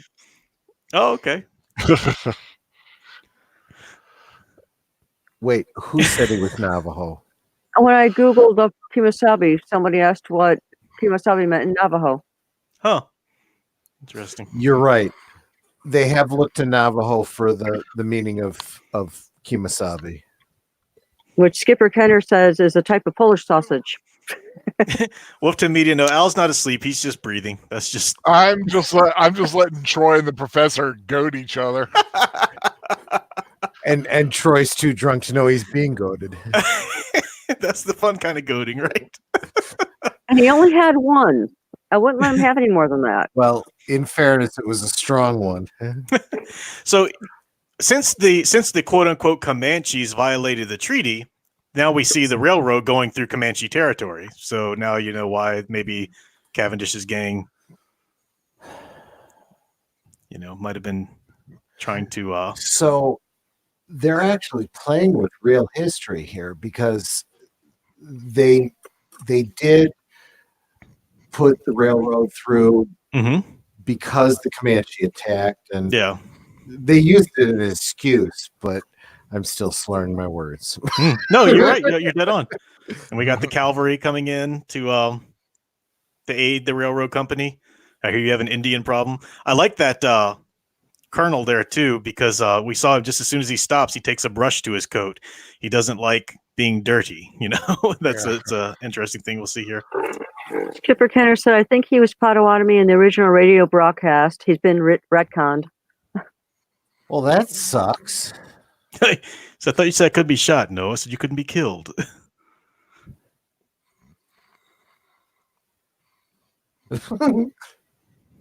So now we've had the first idea that perhaps Tonto's not on the greatest terms with his people, because these are his people, but they've put him in a cage as well. I like this. I make urine on it.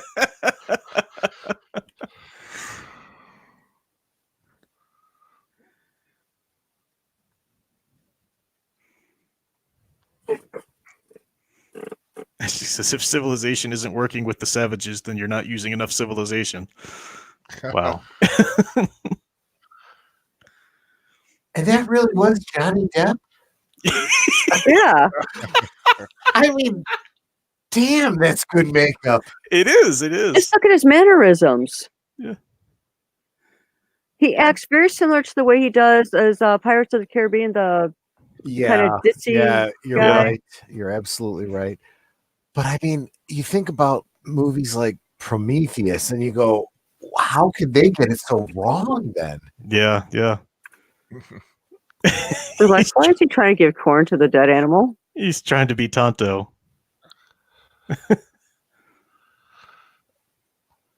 What Wendigo?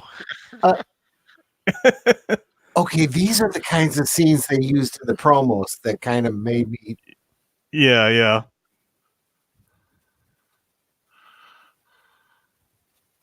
What the? Comanche gesture of respect.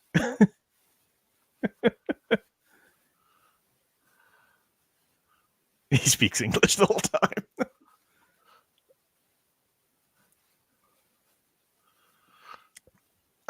So this is really important exposition for Tonto. So I won't talk so much through this. Apologies, stream, for the dead air, but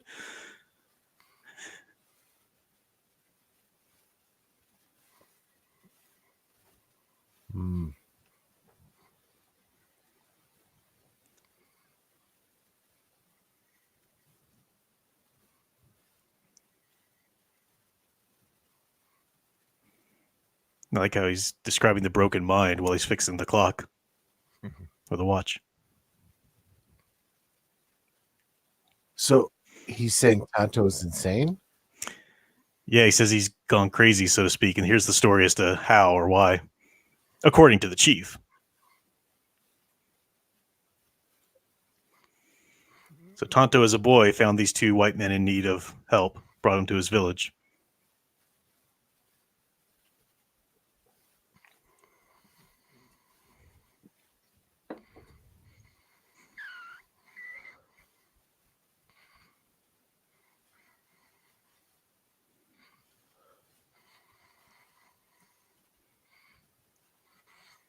So he got silver. Yeah.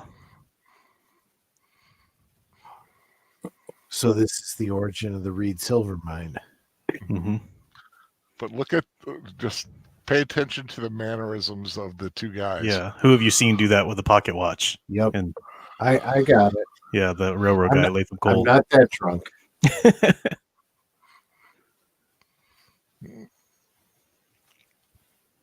So that's where Tonto got the watch from.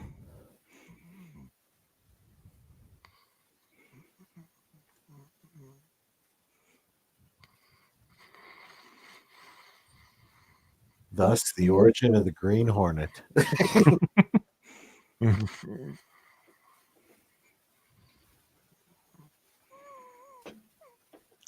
So that's... Yeah, I dig it. Yeah. That would make sense. And that's why Tonto's on the mission for the Wendigo. Why he's set aside from his tribe. Really heavy. Another heavy scene. Good acting by the little boy, too.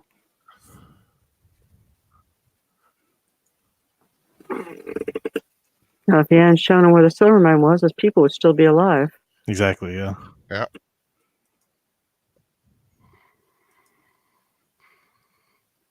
But an awfully severe punishment to give to a child, too, obviously.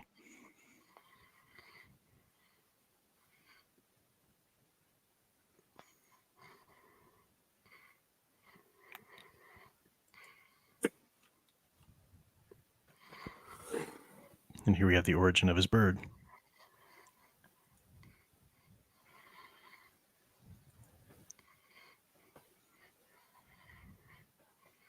Again, obviously completely fabricated for this film because he never had that before. Sure, yeah, yeah.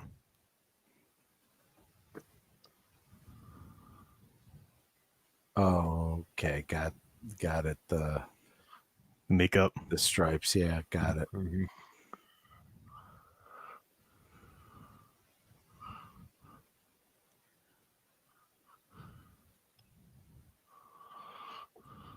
Yeah, because the Comanches were being extinct, basically. Mm-hmm.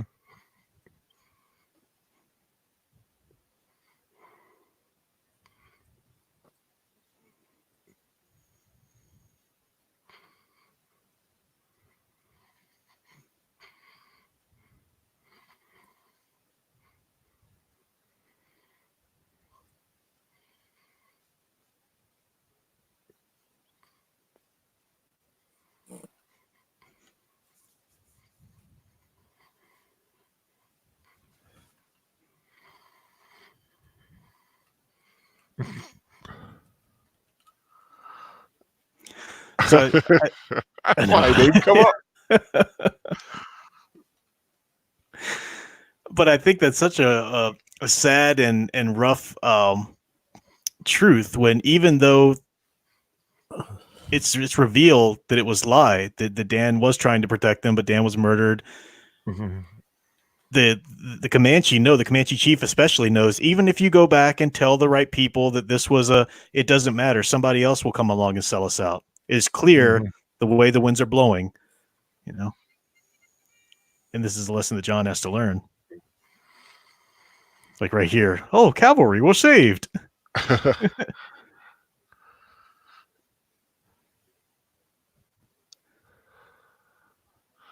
Oh yeah, because the army's always so amenable. United States Army, finally someone who will listen to reason. Yeah, exactly. I would be terrified one of those horses would stomp on my head. I know, right?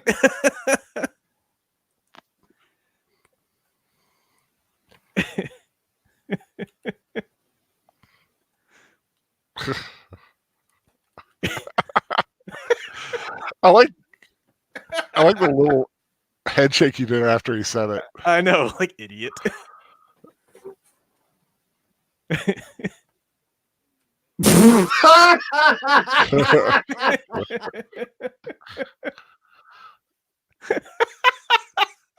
Just put that into his mind. Screw you, Tonko. I'm not talking to you anymore.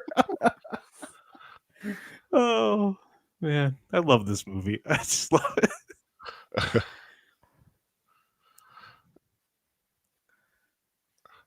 I was hoping it was in my head. So you got a Tonto. Oh. Yep.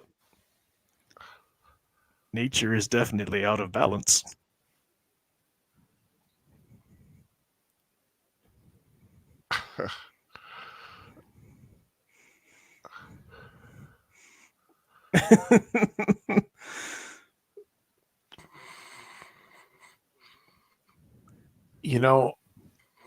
It may be the alcohol, but I'm only just now catching on that is silver.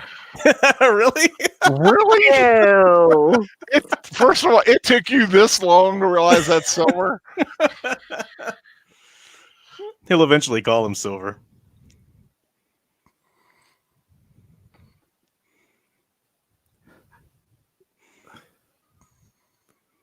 I just thought it was another white horse.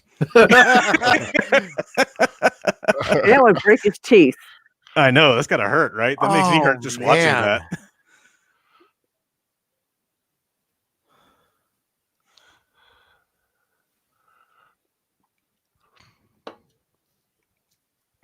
So John still thinks this will all be ironed out. We just need to let the truth get out. The right people need to hear.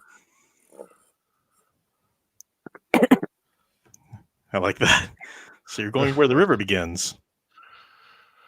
Throw a little Klingon in It's there. a good day to die. Okay, you're winning me over here. There you go. Troy's on board.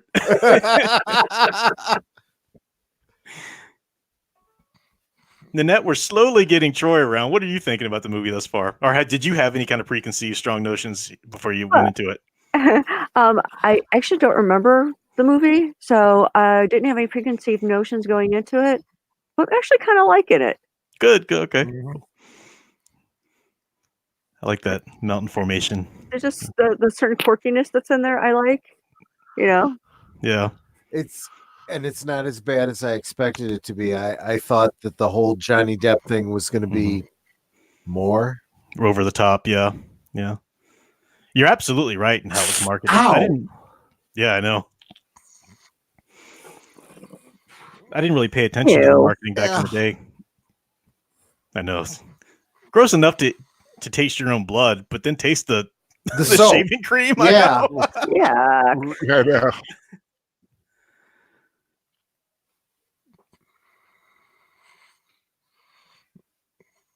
That guy's rough. Look, he's still wearing the noose around his neck.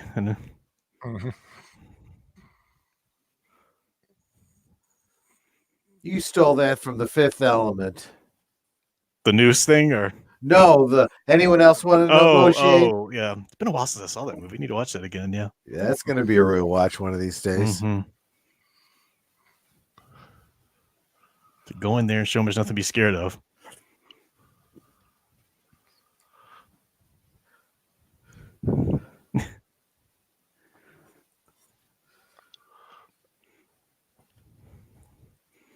Doesn't look like Tom Spiegel got much of a high opinion of this film.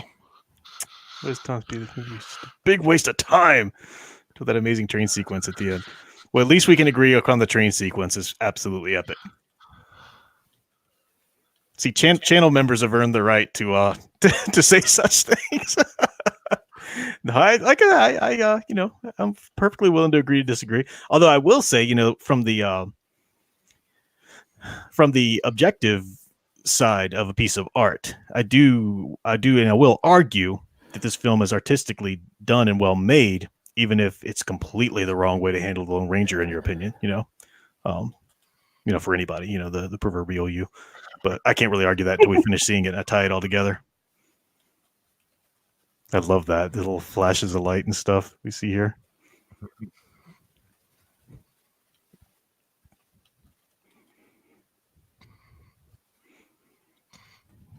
That is a mighty beard. I know. Right.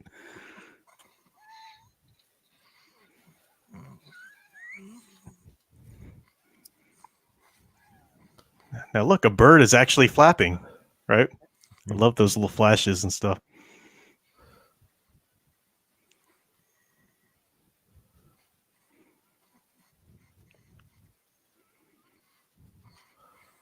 Such a great scene. What? That's kind of stupid. Yeah, it's solid steel. I don't know. It looks like there's some. Are there just chips in the front, or are those holes? Nope, those are they're dents. dense. Oh, dents. Gotcha. Hello. And solid steel becomes shrapnel. There you go. So does the silver. Well played. Oh, good point. And here we have the epic shot from the poster that I used for the thumbnail too, with them walking out there. I love that music. That's sort of army-esque snare drum, and then I love the music in this movie.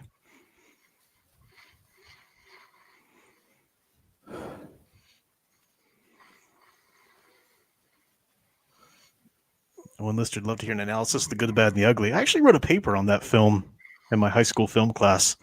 Man, I haven't seen that film in years. I love that film. I know, it was great. Wah, wah, wah. Yeah. So Butch realizes who it is at this point. Engine or a lawyer in a crazy engine, he said.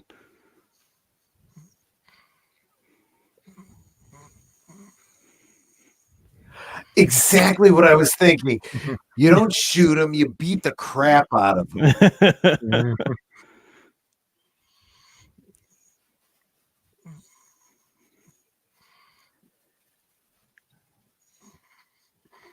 But see, that's John was out on exact vengeance we bring to justice, and he just beat him.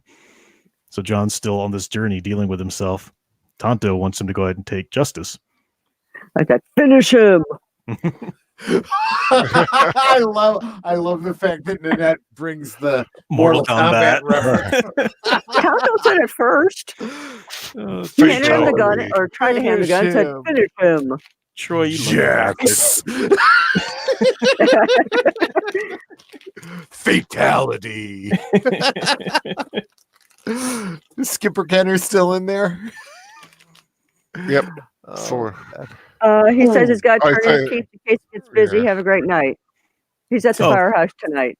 So. Thanks for hanging out. Oh, say hi to everyone at the Firehouse of Love. Yeah, thanks for hanging out with us. Much appreciated.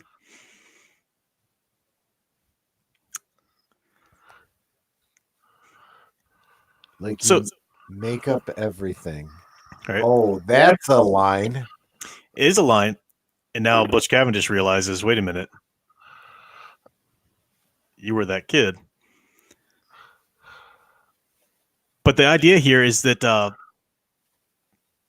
that's a story that Tonto decided to believe.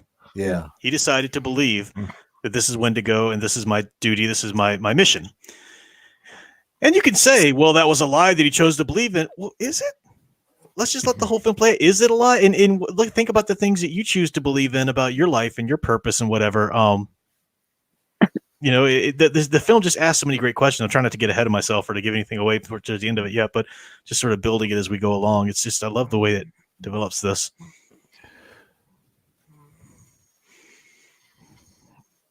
Ouch.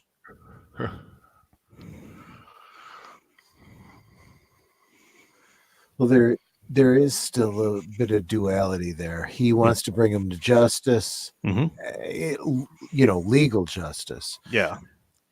And Tonto is saying, no, justice goes beyond the law. Yeah. Justice is what a man must take for himself.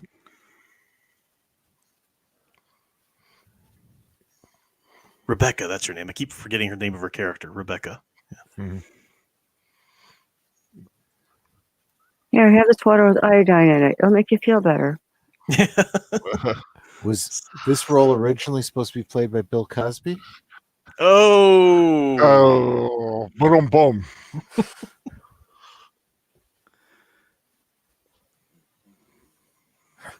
So you could sort of see it.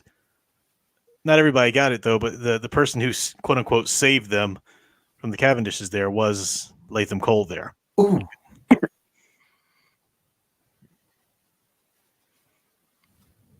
Yep. No.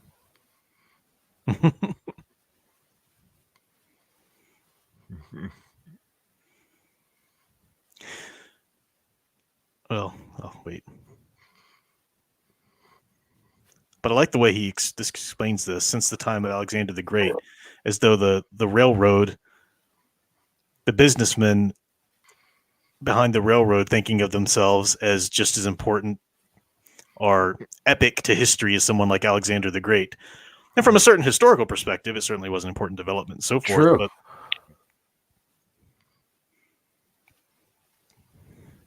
that meant something to people back then. Mm-hmm. I mean, a train could literally take you faster than a human had ever been able to move before. Yeah.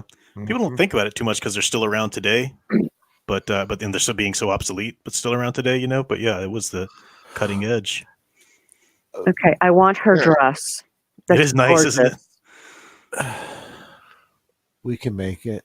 She could stand to be a little boosted a bit more, but quite a nice dress. She's boosted just fine. Colonel. There's no knowing the manner of violations those outlaws might have. Wolf 10 Media said, how about a Kill Bill rewatch? I tried watching Kill Bill. I couldn't get past the first 10 minutes of it before I had to turn off. I thought it was horrid. It's a lot. I think they're well done movies, the two of them, but I don't know if I can sit through them again. It's a lot. Yeah, you got to be the kind of person that enjoys that kind of a film. You got to be the kind of person that just takes all the crap for a few nuggets of goodness, like Al. Look at the trim. Oh well, it's too late now. Netter, take a look at the trim around her neck. Where do we find that? I mean, that trim is really what makes the dress. It kind of looks like a lace. Yeah. I guess I'm sorry. You were actually making a very valid point. I just took the moment to throw a dig at you, but you're making a great point there about Kill Bill. Go ahead. Oh, no problem. I was answering Troy. I was kind of like looking at the shirt going, is that a four-gore skirt or? I was talking to Al, but no, you made a good point too, Nanette. Well, we were thinking about how to make that dress.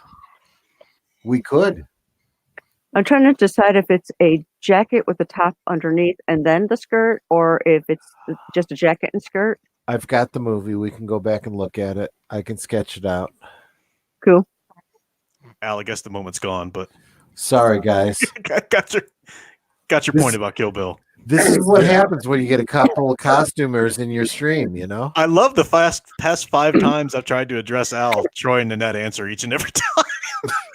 I know. I just, just let it happen. Sorry, Al.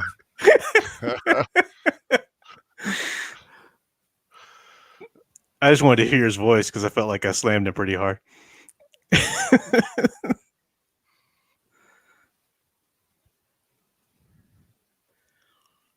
what was it the other day on Messenger? Hopefully Al won't mind if I tell this story. I asked Al if he was ever going to watch Clone Wars. Because no, Al was saying, yeah, I finished up Sabrina today. I finished this and that. And I said, you're ever going to watch Clone Wars? He's like, maybe. Are we going to do a rewatch of that? It'd be fun. Yeah, we'll get around to it. I said, well, how about if I tell you that Clone Wars is actually full of super woke agenda and there's a lot of garbage you got to sit through before you get to a few good parts. Am I speaking your language yet? Al didn't appreciate it very much. Skipper Kenner loaned me Clone Wars. I just haven't watched it yet. I've been really thoroughly enjoying it. Okay, Mr. Matchstick is pushing the Gladiator rewatch. Uh-oh. That's a good one, too. It's okay. Mm-hmm.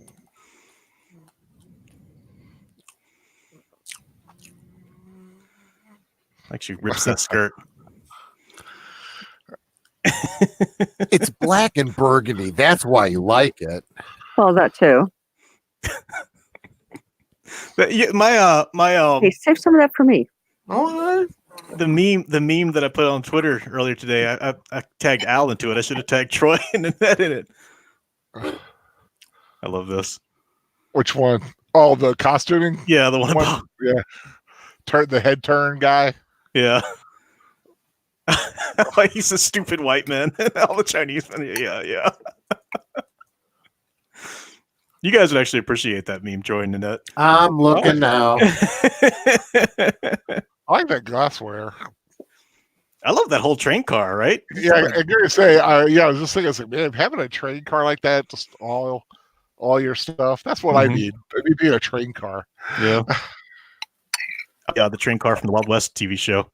Their base. Mm-hmm.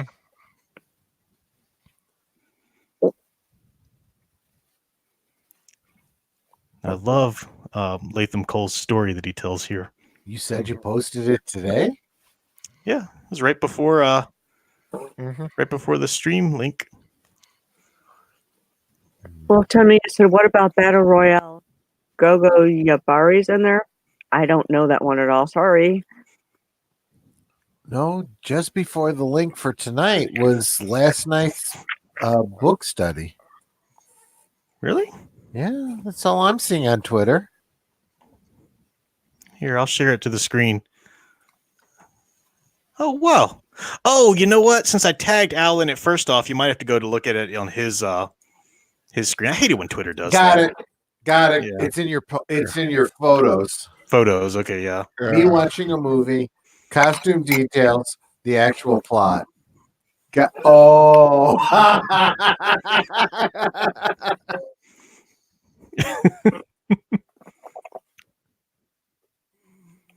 So John is putting it together. Ooh. Feet. Yep, that's why Al likes the movie.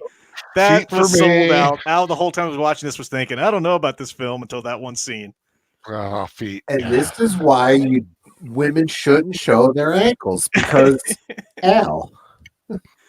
So as Latham just says, you can't choose your brother. So you find out that Latham and Butch Cavendish are actually brothers. And that's the perfect picture now of our brother theme in the film. Latham and Butch, John and Dan, and then we've got, of course, John and Tonto, the wrong brother, right? Well, I'll finish it up after the film, but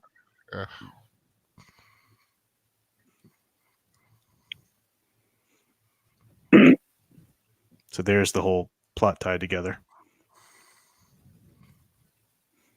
So Butch, the Cavendish gang, have been doing the bidding of the railroad.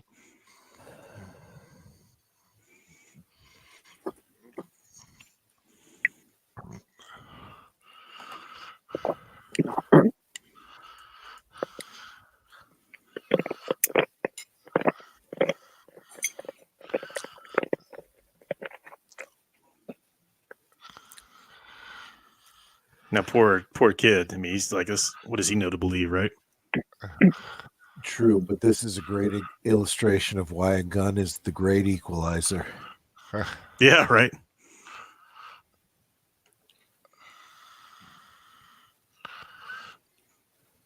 It's like, is that his uncle?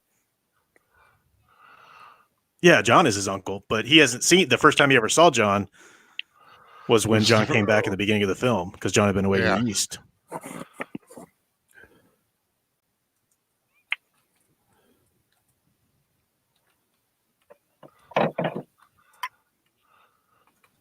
Thank you.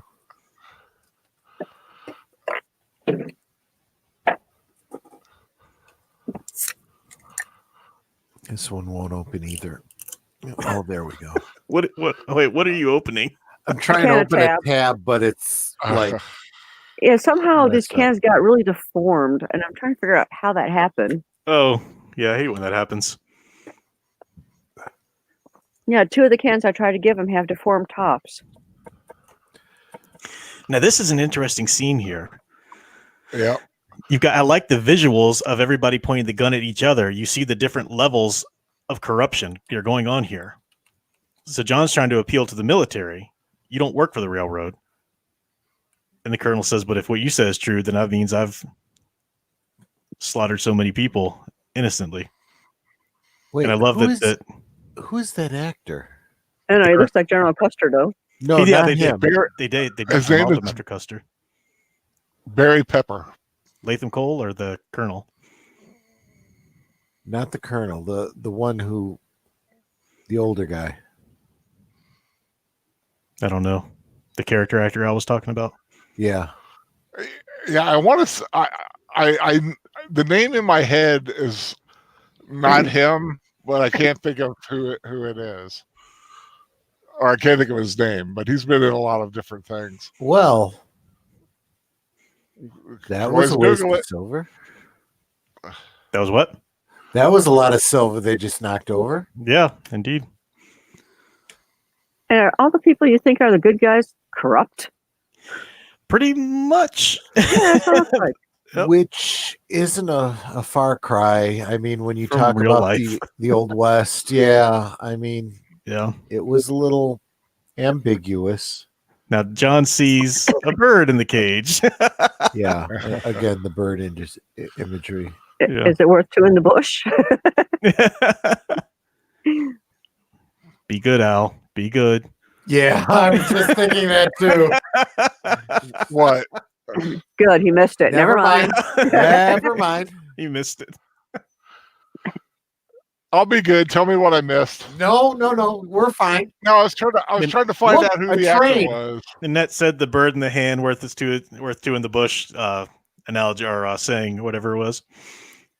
No, it's actually the Oh. bird was in the cage, so I asked if there was 2 in the bush. And I said, be good, Al. Oh, So be good, Al. I don't think I would have reacted to that. But now that you've said it, Al. Now, look at the imagery here. No longer does he they took off his black mask and they put on a white blindfold. What is the white blindfold imagery? That's the image of justice, right? And John's been trying to enact justice this whole film as the lawyer trying to impose the Eastern ways civilization on the Wild West. And now this is what that kind of justice gets him. It gets him executed. So this is a real eye opener for him. This is a real, no pun intended, right? That's all part of it too. But that's a great image here. So this is a real turning point for his character progression. That's what justice, his kind of justice, does in the West, because there is no justice in the West as he knows it. Exactly. The West is the wilderness. Exactly. Yeah. And justice, as he understands it, the law is an artificial construct. Mm-hmm. So this is clever. The idea of a dead bird in a cave, that's the canary in the coal mine, right? Yep. So, Gas. yep. Don't fire a gun because kaboom. Exactly. Tonto's got the cleverness down here. I love this scene too. This is a nice build up to the train sequence later. This is a nice one. It comes later.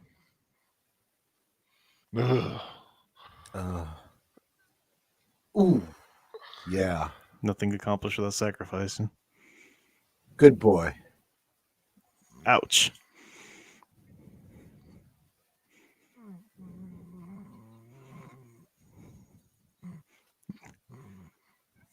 I love the way, again, this is another one of the spectacle and the way that this stunts all work out here. It's great. Well, there's some timing for you. Yep. But it was the silver itself that stopped it. Yep. He's like, what the hell? Am I dead?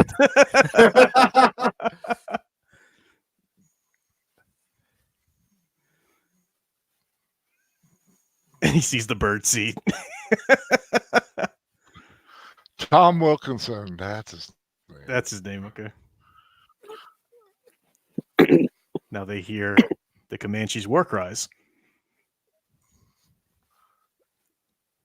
Man, the Rotten Tomatoes does not like this film. I'm telling you, it's just accepted. You get to crap on it. This is one of those movies that. Another great use of the stereo sound. Oh, Yeah, right. I like how the arrow in the hand ended. Yeah. Mm-hmm. Yep. All right, grabs the guy and pulls him in front of him so he gets hit with the arrows and he doesn't. Yeah, exactly. Now, I love this. You might say, oh, so we're just supposed to believe that no arrows hit them?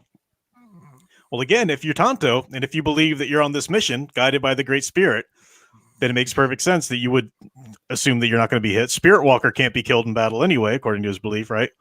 And then you got, of course, on top of all that, the narrative reliability perspective. So. I can also forgive the whole, arrows at night. They weren't aiming at him. The chances, it's random chance. It's Yeah, it was the a volley Riders of of Rohan. Wow. Wow. Look at that.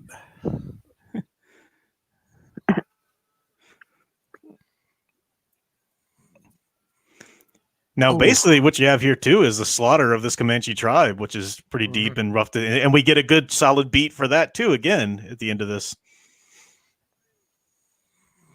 Now, the interesting thing is the captain doesn't like to get his hands dirty. That's the... Right? Because he doesn't like to be dirty. He brushes himself off. He always wears those gloves. Look at that Gatling gun. Yeah. Wow. And even the military's got their own little story they're believing in for God and country, get the heathen. And even though he knows this is all a lie, he chooses to believe it anyway because it supports the view of himself he likes to have. He doesn't want to be thought of as somebody who slaughtered innocents. Left or right? Yes. And you see how they fire that gun? It's very methodical, very slow. Because if they went any faster, that gun would overheat.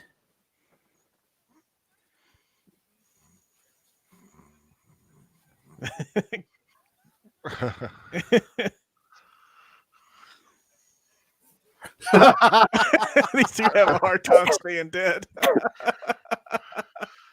Boom. Yep.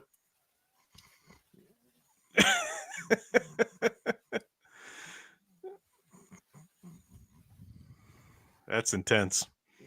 Mm-hmm. And the music's perfect for the scene too. Oh yeah. I love these super dramatic notes that come into the music, it's so well done. These super dramatic tones or threads woven in. Mm-hmm. I love this scene here.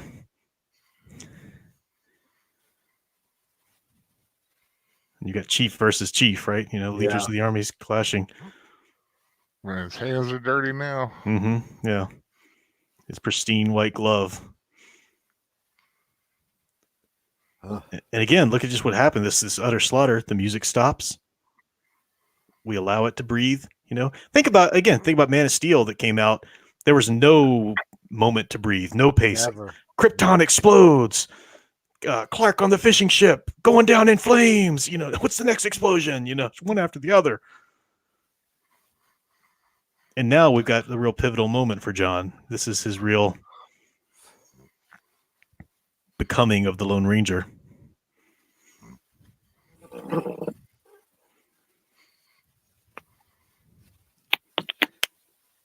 You allow Tonto to grieve. Yeah. I always thought of the Lone Ranger's transition as being very Batman-like, but this shows a long transition, whereas Batman is very much instantaneous. Yeah, true. At least in his resolve to. I never looked at it this way before. Ooh. Oh, and listeners wondering, what's your favorite spaghetti western besides Good, Bad, and the Ugly, Professor? Well, I haven't seen enough to really give you one besides Good, Bad, and the Ugly. You have to ask Nanette that one. Troy. Fistful of Dollars for me. I think it's Trinity for Nanette. Yep. I'm more versed in the Hollywood westerns, like I said. The love. I mean, everybody talks about The Searchers, but I'm more of a Rio Bravo fan. Remember, you guys are. 10 Years for Sister Sarah is also a good one. Yeah. Oh, You yeah. You guys were talking about McClintock on your rewatch the other day. I like that one too. Yeah. Sons of Katie Eller. Yeah. So here's John's moment.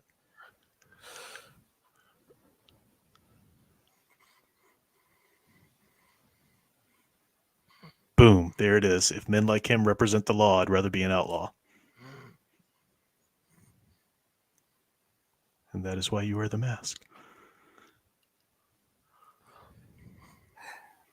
And there's your frontier hero, because this kind of a story can only really take place at that time. Mm-hmm. That wouldn't work today. And I've always had a little bit of a problem with Batman and his whole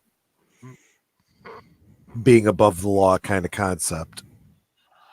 Well, if the Gotham City is portrayed as corrupt enough, you got sort of the same similar construct. But yeah, I know what you're saying. True. Living near Chicago, I should understand that better.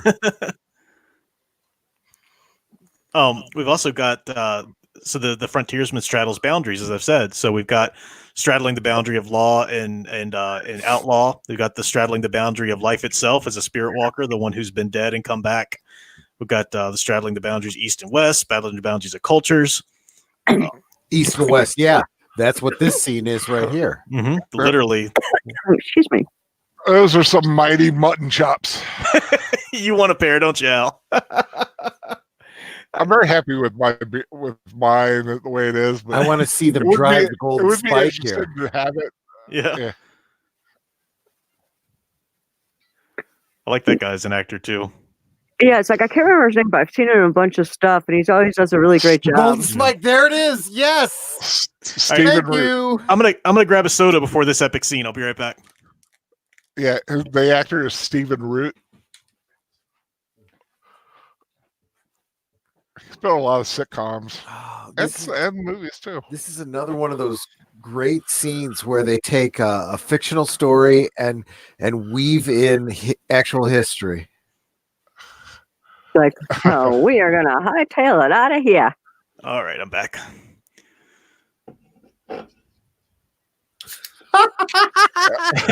Duh. Now, we talked over it before, so I don't know if people heard it, but the explosives were delivered to Latham for the mining for the railroad, and he told the guy, he said, put them somewhere safe. And he said, like, where? He said, use your imagination. So where did they get the explosives? It was those explosives, and now we find out where they got it from, which ties back into the first scene.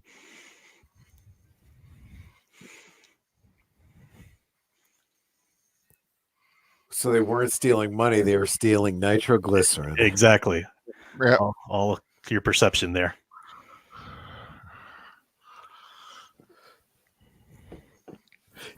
Can you imagine the bank manager? Wait, they didn't take any money? They just took the nitro? Seriously? Exactly. So there's the explosion.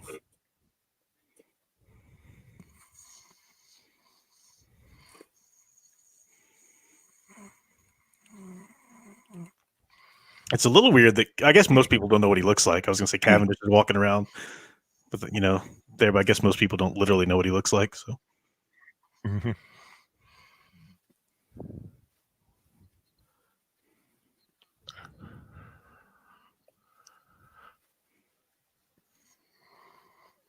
Oh, so slimy. I do like this scene. Mr. Matchstick, I have seen Jonah Hex, but you're not talking about the movie. You're talking about Batman the Animated Series. I didn't see that. Mm-mm.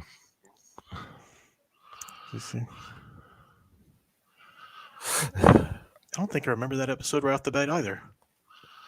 I never saw the film with what's his name, Thanos in it. So I have the movie, and I watched it. I just don't remember anything about it. Was the Kraken released at the time? No. It wasn't a live stream. And full disclosure, I am sobering up, so you know I won't be as off as I have been. It's fun. Yeah, it may not be as fun. Sorry. Well, that's guys. good. I'm glad you're going to see this scene somewhat sober because this is pretty epic. I love that they've enlisted the help of the brothel.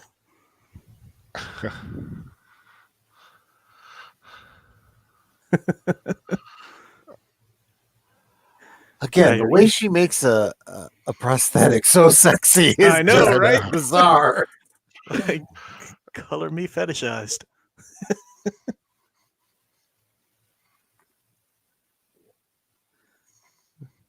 Make trade. For a second, I was like, what's he putting up there through that hole?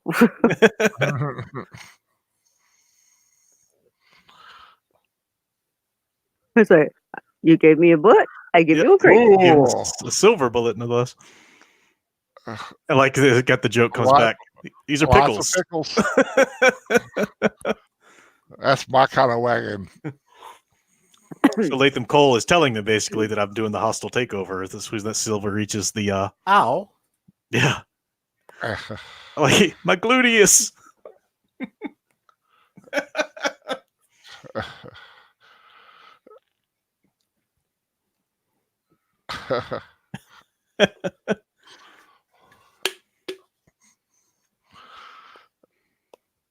And that, folks, is how the Democrats view Donald Trump taking over the presidency of the United States. Exactly. Not where I thought he was going with that. I thought he was going to say, and this is how the West was won. You want to touch it? Takes off his glove for that.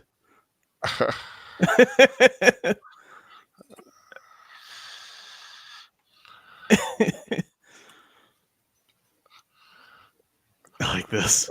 Rod Howard's father, Oh, is that who he is? Okay. Randall Howard. Train robbery.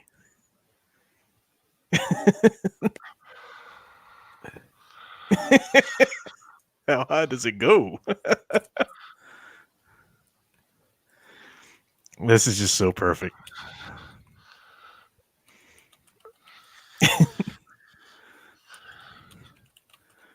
Wrong way.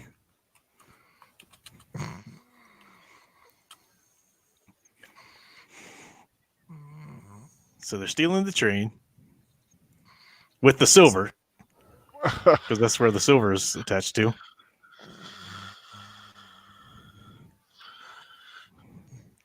Nice shot. Yeah, right. Talk about aiming from the hip. Shooting from the hip, right? Yeah. Actually, it was her thigh, but yeah. And I love it. Like the eye contact they make there.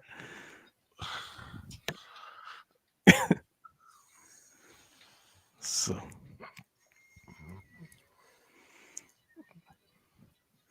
I mean, really, little boys in there. God, you gotta love that Gatling gun. Mm-hmm. There we go. Yeah. That is how you do it. Love it.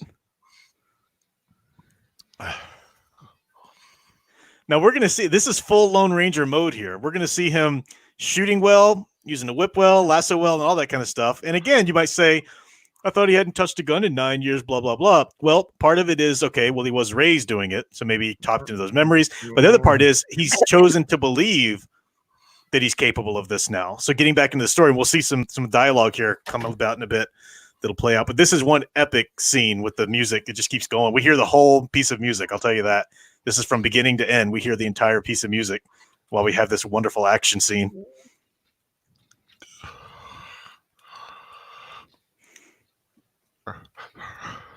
It's such a cool segment. It really does speak to what a great piece of music this is. Yeah. Yeah. I mean, you can see the horses galloping when you hear this music. And it has become so iconic. Yeah. Absolutely. Oh, Mr. Matchstick, how would you do a Jonah Hex TV show? I don't know a lot about. I haven't encountered the character a lot in comics. Bing. I love that DC animated short that I showed us in that one rewatch. That was really good. But I'd have to learn a lot more about the character to answer that question myself. Are you guys big Jonah Hex fans? I don't know it very well at all. No, No. I honestly, my first experience with Jonah Hex was during the Crisis on Infinite Earths. Oh, okay. Yeah, I remember that too. Yeah.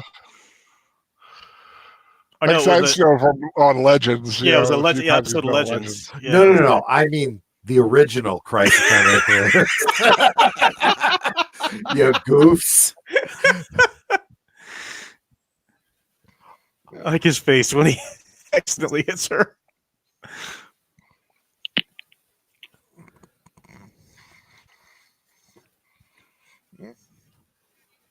He's riding a horse on a top of a train. Mm-hmm.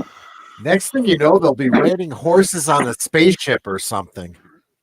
Well, that's where the frontiersman story goes after the West. We've got him in space, right? Captain Kirk was very much a frontiersman. I was the final making a frontier. reference to The Last Jedi. He was making a reference to Rise of Skywalker. I got it. I missed that. I was delightfully not thinking about that stuff. I got it. But no, that is what I tell my students, the space, the final frontier, they're frontiersman stories. Oh, absolutely. Wagon train to the stars. Yeah. Yeah.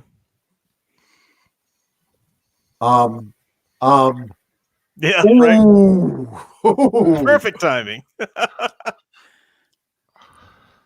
And even his nephew's like, oh. You really get a good feel for what the evil this colonel's capable of, and it's such an interesting kind of character to bring in sort of last moment.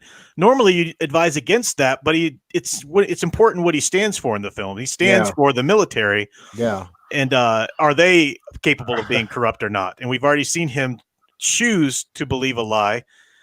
And now we see him here. Is he really going to gun down the child for his delusion?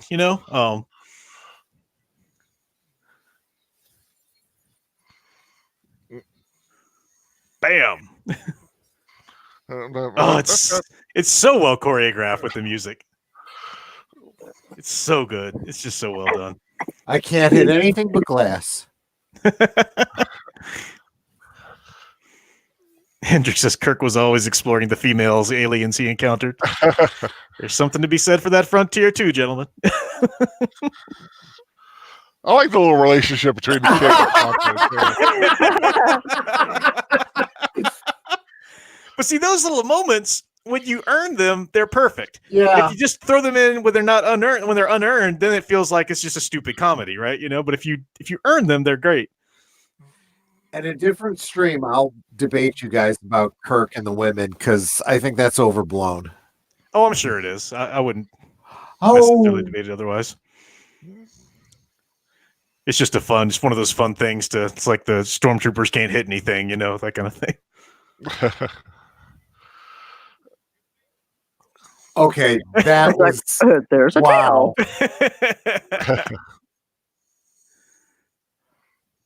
Yes, I am. I love his look at his face when he realizes, except I'm out of bullets. I'm not dealing with the lawyer anymore. I'm dealing with the Lone Ranger now, Yep. He's still gonna bop. What with that? Whoa. What? Oh, it's so good.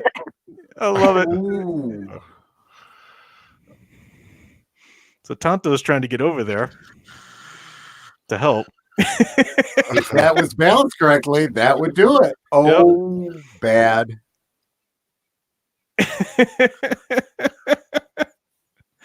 Man, I love this action. Bam. It's like, what's going on up there? And now, speaking of archetypes, John Reed is our frontiersman. Tonto is the perfect trickster in this, blurring boundaries left and right?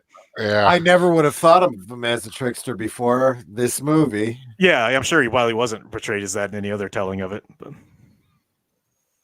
it was a great order for my class, though, because I would start out with the trickster archetype, and we go from the Native American trickster mythologies all the way to Spider-Man, And then we'd follow up with the frontiersman after that. And watching this movie was a great example for them to see the trickster and the frontiersman in play, building on it, you know? I can see that.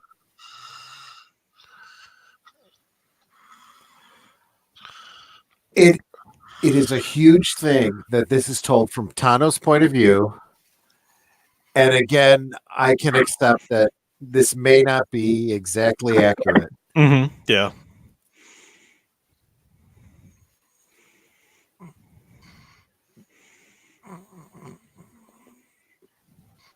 And it is full circle. They met on a train. Now they're having their showdown on a train. Yep.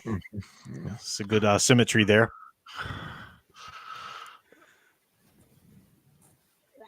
And they even have the dialogue topic about where's the train headed in the future. Oh. Yes, she is. Two trains cannot occupy the same track. Now, I love that. You know what, Butch? I believe you're right. It's interesting that in order to achieve justice, John has had to take on some of the outlawish nature, even to that philosophy. I love the way that was done. Bam! Interestingly, I would compare that scene to the scene in Dark Batman Begins. Oh, okay, yeah. The whole jumping out of the train scene. Yeah. Although it's okay for Lone Ranger to do it. It was kind of weird, the whole Batman, I don't have to kill you. Yeah. You die kind of thing. It was dumb. I still gotta save the kid. Yeah. Yeah. Exactly. They're not done yet. Now there's a moment here. I'm not going to try. I hope I don't come across being rude, but there's a dialogue piece I really want everybody to get. So if someone's talking when it comes about, I might just say, "Okay, quiet for a second." But that's all. I'll let you finish talking after that. I just want to get this one moment heard because it's pretty crucial to the themes building up. Did you notice the name of the train?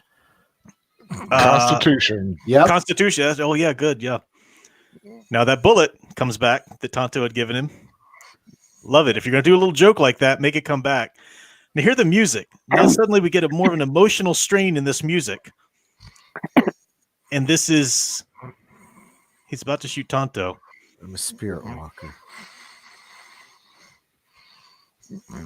Boom. Right there it is. He says, I believe it. I am the spirit walker. I can't miss. Logically, he knows all of this, but he has to believe this about himself in order to achieve this. And he does. I love that.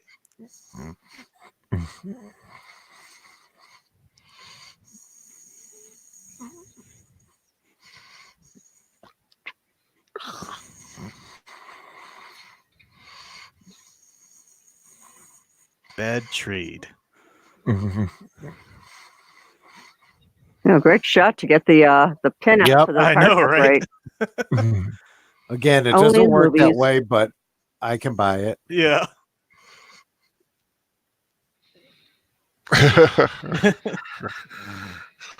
What bridge? Oof.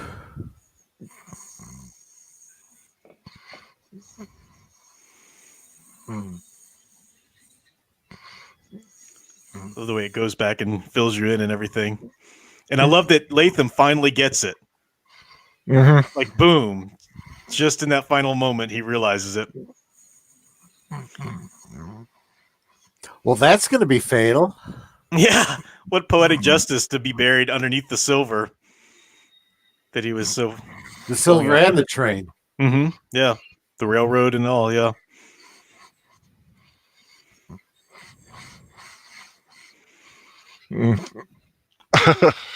Oh.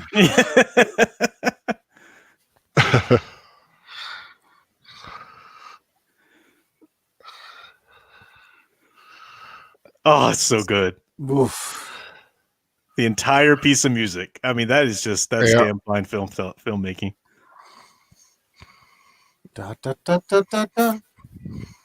And I love the band. The band are all in beat cast up. and everything. John from Philip last- Sousa. All bandaged. Okay, how is that one guy playing the trumpet when his face is entirely bandaged? That's true. Maybe his lips are Very- just barely peeking through. Very carefully.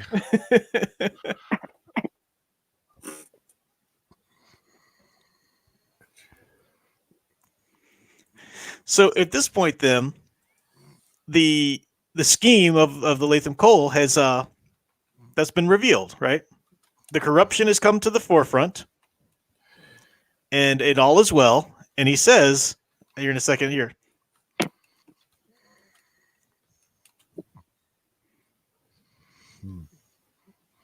Always nice to have a lawman on the side of town progress. So this is like the real test for John.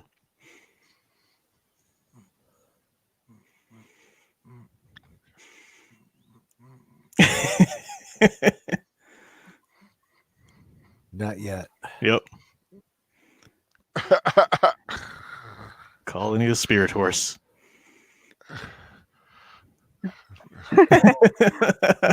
Like, what's with the corn? Tonto made a trade. He took the Yep. watch.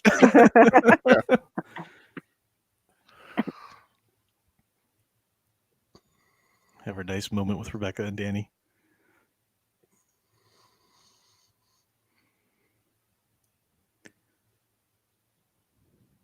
She is really, really pretty. I usually don't perk up at the I guess she's an owl gal. She's not Guys. really a Kreitzer cutie. but she's hot though. No, it's very simple. Dark hair, blue Mhm. eyes. Yep, there you go. That is a Mhm. true, very true. I'm blonde-haired and blue-eyed. That's pretty damn hot too. Hey, I think we well established what we all think of Miss Nanette Pacelli. Right? Don't think that's ever in question. Professor, you flatter me. As I said, Troy, you lucky bastard. I am.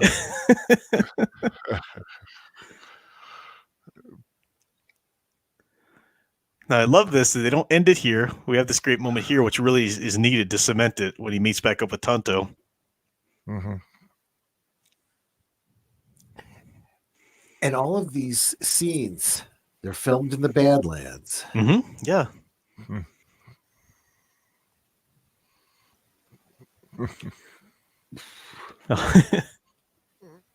I'm going to call him Silver. Yep. He's got his replacement watch. Yep. Oh, yeah, a bird with. A bird cannot tell time. Kimosabi again. It depends. The value.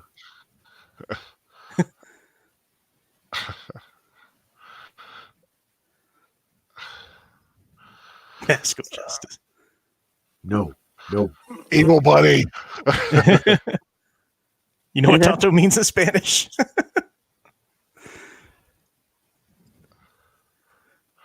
So, like, he who knows much. What's that? He who knows much. Oh, I thought it meant stupid. Oh, you mean Kimosabi? Oh, Tonto. Yeah, okay. Yeah. Gotcha.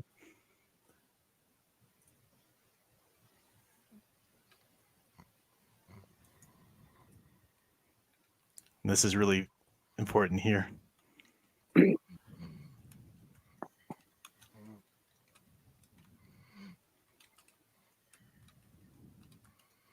This is the whole film's wrap up in this with one little moment here.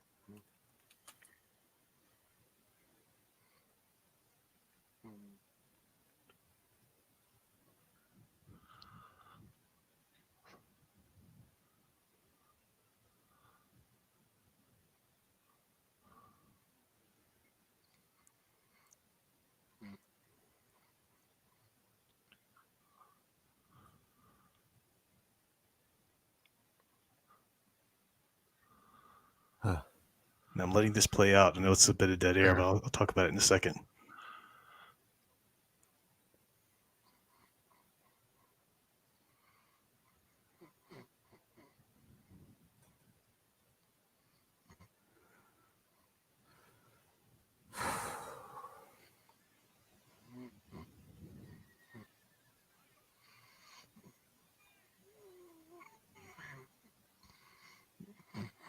Oh, I just love it. I love everything.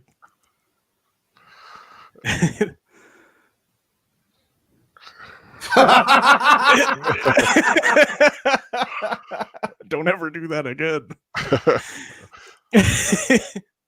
But that whole scene right there, it was so beautiful, right? So the little boy, for people who aren't watching along with this, little boy comes back in. He says, and he's almost nervous as he asks. You see it on his face. The whole Wendigo, nature out of balance, the Lone Ranger. He said that none of that was real, though, right? That was just a story. And you can see he's nervous as he's asking. He's almost nervous as to what Tonto will say. And instead of saying no, Tonto looks at him and says, "It's up to you." And then all of a sudden, Tonto's vanishes. Where did he go? He looks down, looks up, and he's not there.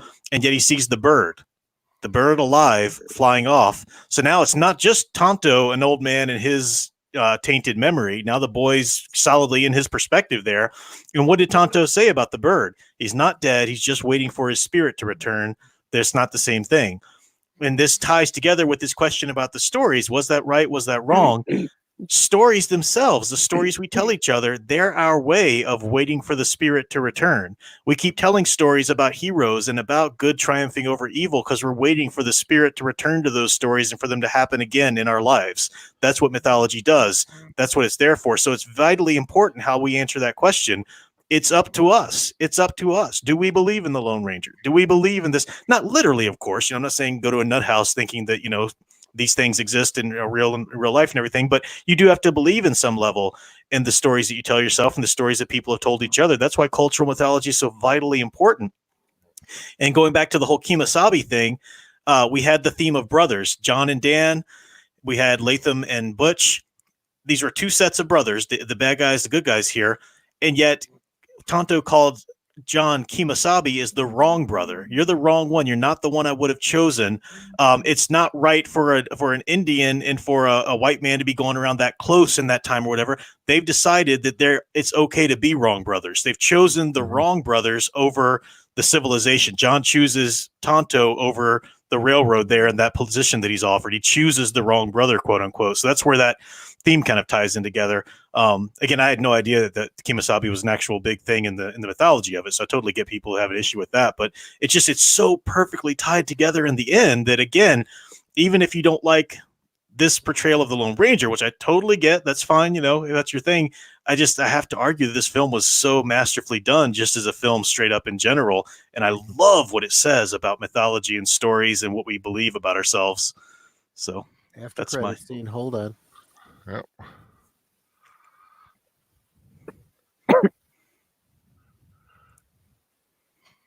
Oh, and Troy, yeah. That's Johnny Depp. Thank you very much. I am just amazed by that makeup job. Yeah, it was good. It was very good. It was a great makeup job. But the whole Kemosabe thing was never firmly established. Mm-hmm. It was just there's a lot of talk in fandom about it. Mm-hmm. So certainly, even if you have a strong feeling about it, meaning specifically honored or what was it, honored scout or whatever it was. Yeah, I mean, you can look at shades of meaning, and for the purpose of the story, it's not so far off that it doesn't work. Mm-hmm. Yeah, true. Mm-hmm. I agree. So what's the or do you guys need a second to think about it a little bit? First of all, look at the list of the stunt people. Yeah, I know. Right. Right. I was like, sometimes the best part of the whole film is looking at all the people that contributed and all that, and it's like, it's like, wow, look how many were there. That was a lot of stunt people, that's for sure. No, I will admit this is not what I thought it would. What I thought it was. My whole misconception was that I thought they were portraying John as a buffoon, and Tonto as the, in quotes, brains of the organization. Exactly. And there was some of that, but an appropriate level of that, and that wasn't the full story. And yeah, I'm glad I gave it a shot. Mm-hmm. I'm thrilled to hear it. What about you, the alcohol helped. What about you, Nanette? How'd you think of it after the end? I actually liked it. That's kind of cool. Of course, Now I've been spoiled from other movies. At the end, I'm waiting for them to like turn to a restaurant and start eating shawarma or something. Yeah. No, this is all we see, and my question: it's such a damn shame that this one never got a sequel because they set it up for one, and we don't know what this means. Tonto in the Wild West now. Did he die? Is this him going back home? Quote unquote, so to speak. No idea what happened. So obviously, it was set up for a sequel. Never got one because 3 or 4 cool kids decided it was cool to hate this movie. So everybody else yeah, that's so stupid. So the closest thing we ever got to a sequel was the Disney Infinity. When they were doing their Disney Infinity video games before Disney pulled out of the video game bit, they did have 2 figures you could get. You could get the Lone Ranger and Tonto figures, which I got, and their little story that came along with it was set after the events of the movie. Apparently Butch Cavendish somehow survived the train thing and came back or whatever. It's not a very, well-developed story. It's just a little, kind of story light just to kind of do the gameplay there. Cause it wasn't in Disney Infinity was more of a experience of the game and less of a narrative build, but it was the closest thing we got. I did just buy the novelization, which I'm interested in reading to see if we got little insights into Superman Returns by the novelization. I'm interested to see if there are other little elements that didn't make it into the shooting script. But so yeah, that was it though. It's a bummer that I'll never get more from it. In fairness, what you said about the reason that people didn't like it, I get what you're saying, but I have to say the whole reason for it had to be marketing. Yeah. And if we look at all of Hollywood right now, from Man of Steel on, it's really about marketing, the message that they're putting out. Why do I want to go see this? I mean, I don't want to get us off topic too much, but look at Birds of Prey. This isn't for the male gaze, but we want men to go see it.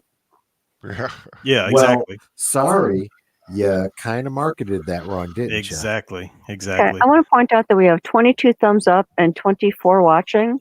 Who are the 2 holdouts? 2 more. Come on, Hey, come on. I'm just happy there are no thumbs down on the Lone Ranger rewatch. You don't have any ideas. That's a good point. It could have happened. And of course, now if one shows up, it's because you said something. I know. Yeah, don't give me any ideas. Some smart ass in there saying, "Oh yeah." Okay, we got 23 thumbs up. Who's the holdout? There's 1 left. Somebody who hasn't given the thumbs up. Troy, did you give a thumbs up? No, you see, one just showed up. I'll bet that was Stephen Cruz. I'm looking at our avatars. Go ahead, Al. Sorry. I'm just wondering how long it's going to take for Nanette to carve herself a scrimshaw leg. Oh, yep. There you go. A little outer shell of a leg to give it that look. I think they would have to be 3D printed. So yeah. I know her. She'll be like, "Hey, if you make it for me, I'll wear it." That's what she said about the gold bikini. Damn it, Troy. I hate you. Get the hell out of here, Troy. You go have fun in heaven, buddy. We'll be okay here without you.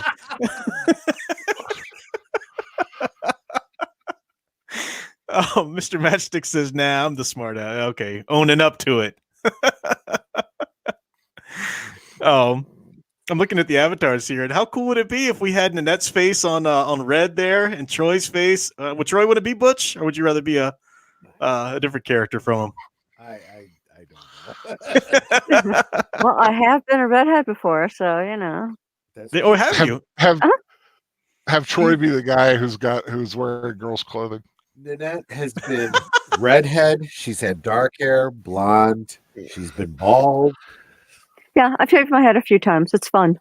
That's right. You were was you bald for a Centauri, or was it No, it was actually a response to an ad for hair models.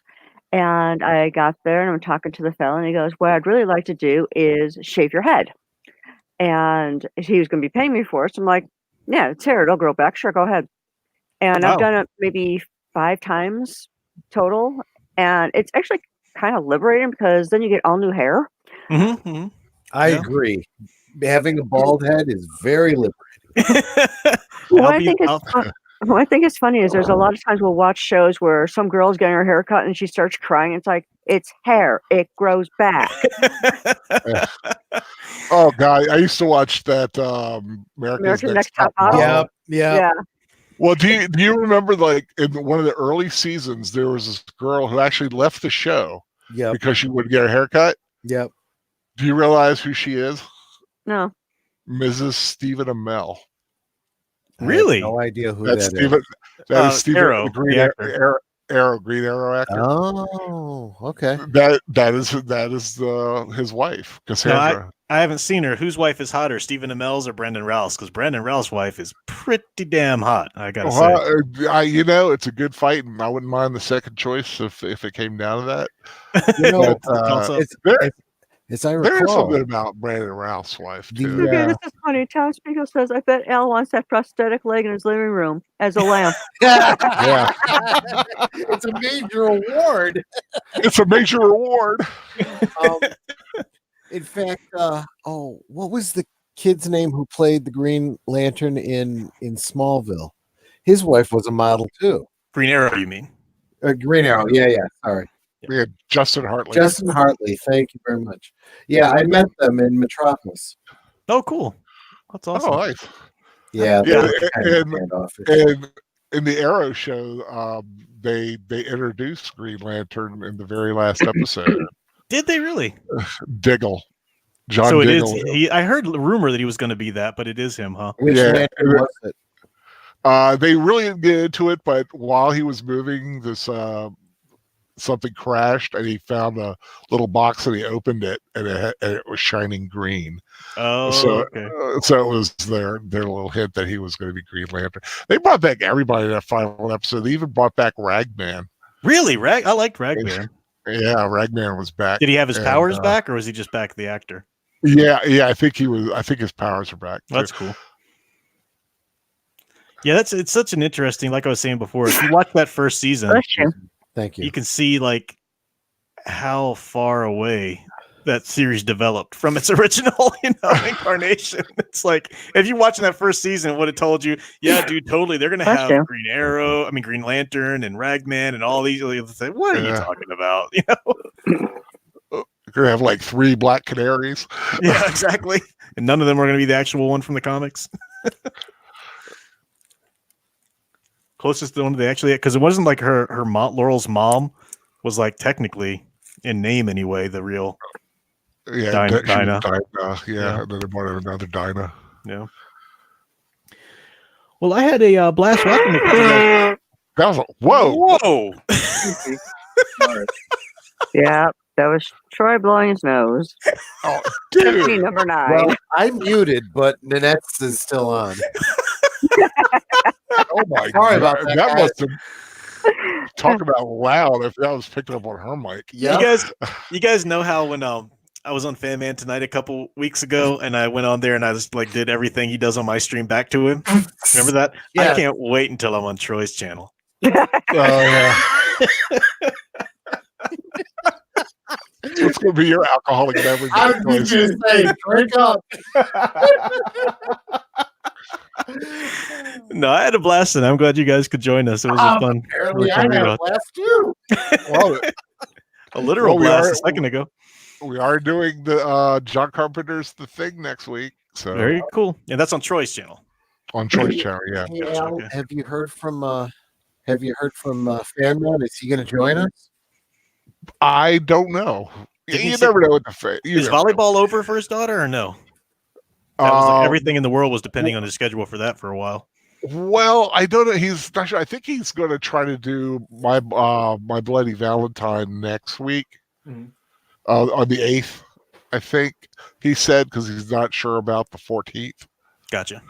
So I think that's going to be still. I think it's when Fan Man, fluid, F words, they just go together. So we do have. Oh, good. I know I'm saying, but like Troy's got next week, and I've got the week a week after that, some kind of film with a romantic element, but still geeky. Mm-hmm. I actually have an idea. I remember I told you I had thought of one, and I couldn't remember what I had thought of. Yeah. Last night I remembered. What's that? Clash of the Titans from the 80s. That's a romantic one. Oh. Yes, it's about a man trying to save the woman that he loves from the Okay, Kraken. okay, all right. And we could do the whole release the Kraken thing. Oh, theme very going. true, very true. Okay, if I have to. If Twist he his- has to. See how Twist he his twists arm. my arm. Yeah.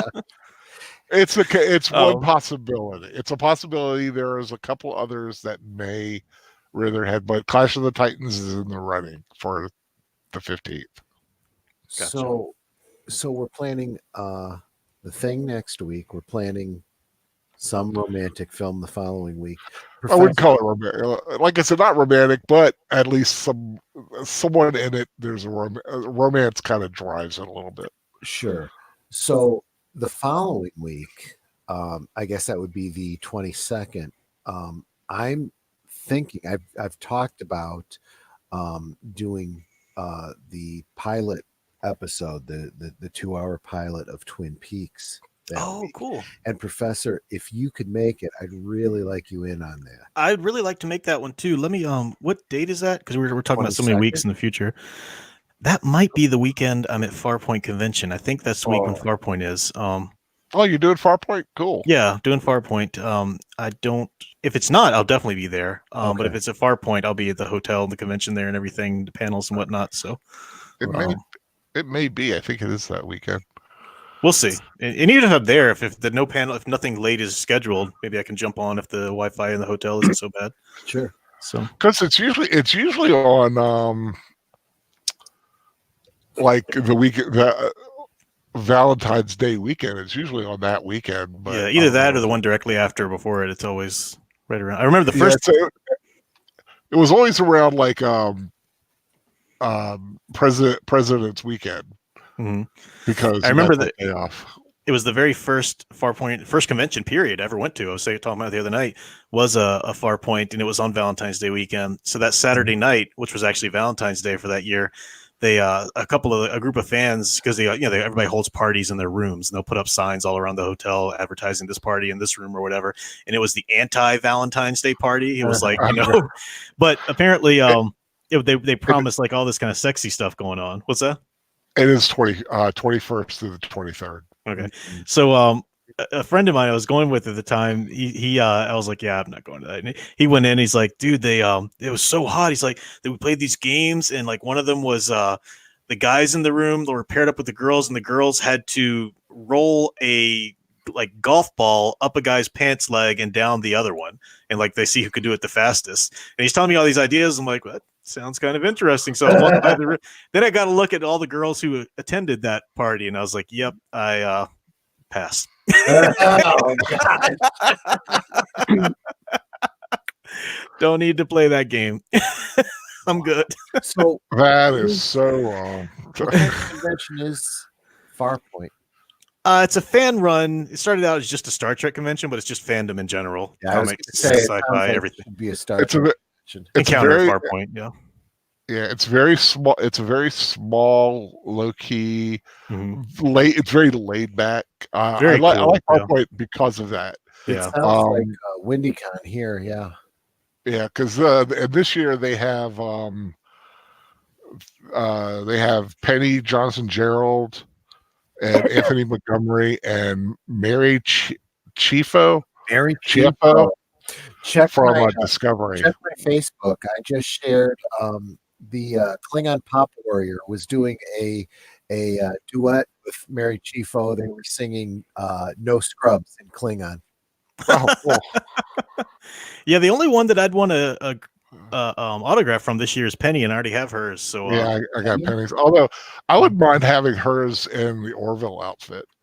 that's true. I could get that for you if you want it. Let me know. Wait, I would What are you actually. talking about? The Cisco's wife from Deep Space Nine. She's the Oh, doctor on Orville. Yeah, She's Oh, that's right. She is. Yeah.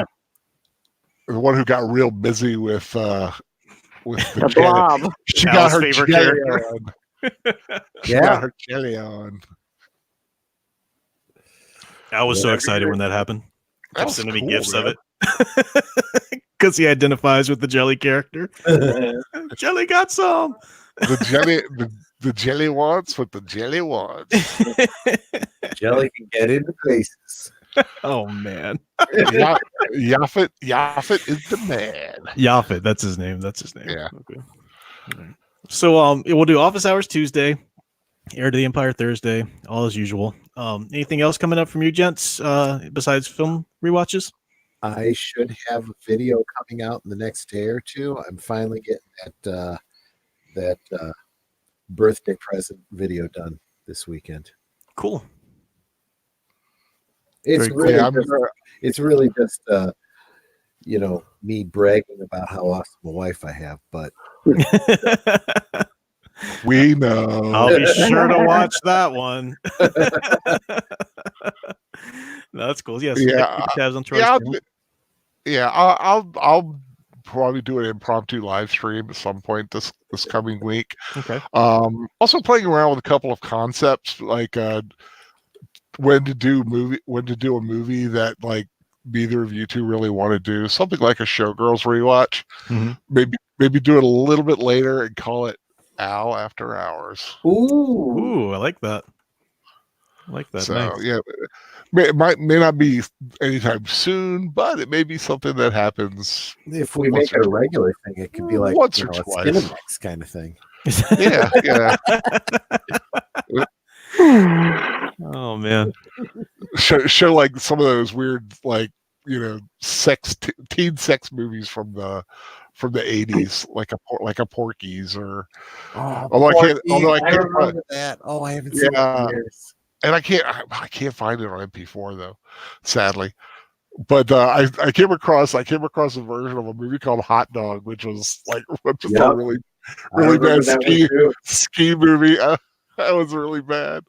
What the hell, Stephen Cruz? Talking about that party, you could have been a stud at that party instead of the discount Bret Michaels that apparently I usually am at any given time. With friends like these. We now have 26 thumbs up. There we go. At least we got that. Well, I'm gonna go ahead and mine's not updating, so I don't really know. Gonna go ahead and wrap this up. This is what Al does every time I try and end a conversation or go somewhere. He just interrupts me as I'm clearly getting ready to say goodbye. I just decide to keep talking and start saying something. Yeah, so. he does. I mean, it's literal. Like literally, we'll be chatting after a stream, and I'll say, "All right, man, I gotta." Well, anybody who hears me say that much, clearly I've got to go. That's what I'm saying, and I will just say, "Oh my gosh, well, did you see such and such?" Dabba. I'm so lonely. I don't want to lose the conversation. So anyway, yeah, but Al, you have your own channel now. You can start another stream and get everybody over there. There you but go. I'm tired. Yeah. So I do have links to these gents' channels in the description below, and they do work. They're the proper links. I've checked on that. So I discovered that if you go to your YouTube studio and then open up the comments on your video via that method, all of the links carry over when you copy and paste. Oh, no. It's not, so you don't have to keep fixing them like I used to have to do. So, so that's any last minute things from you guys? Nope. That's about it. All right. Nope. Well, thanks for hanging out with us, guys. If people are watching the rewatch, hopefully you have a pleasant experience. And until next time, keep enjoying and digging deeper into heroes you love. Thanks for watching. Hi-yo, Silver.